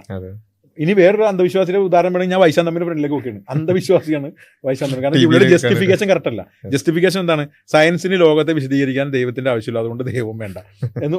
സയൻസിനെ ഫിലോസഫി, മെത്തഡോളജിക്കൽ നാച്ചുറലിസം, മെറ്റാഫിസിക്കൽ ക്ലെയിമും ഒരു ഫിസിക്കൽ ക്ലെയിമും കൂടി ചേർത്ത് വെക്കാൻ ശ്രമിക്കണം. അത് നമ്മളൊരു ഫ്ലോയിലങ്ങ് പറഞ്ഞുള്ളൂ, പുള്ളിനെ അപമാനിക്കാൻ പറഞ്ഞില്ല. ഓക്കെ, ആ രൂപത്തിൽ കുറച്ചും കൂടി സയന്റിഫിക് ടെമ്പർ എന്ന് വെച്ചാൽ ഒരു അന്വേഷണാത്മക, അങ്ങനെ വേണമെങ്കിൽ പറയാം, അത് ഉണ്ടാവുക, ശാസ്ത്രീയ മനോവൃത്തി എന്നാണ് അതിന്റെ മലയാളത്തിൽ പറയുന്നത്. ക്രിട്ടിക്കലായി കാര്യങ്ങൾ കാണുക, അന്വേഷണാത്മകത ഉണ്ടാവുക, ഒരു ശാസ്ത്രീയ മനോവൃത്തി ഉണ്ടാവുക. ഇത്തരം കാര്യങ്ങൾ എല്ലാവരും കൂടിയൊക്കെ ഒന്ന് ഡെവലപ്പ് ചെയ്യണം.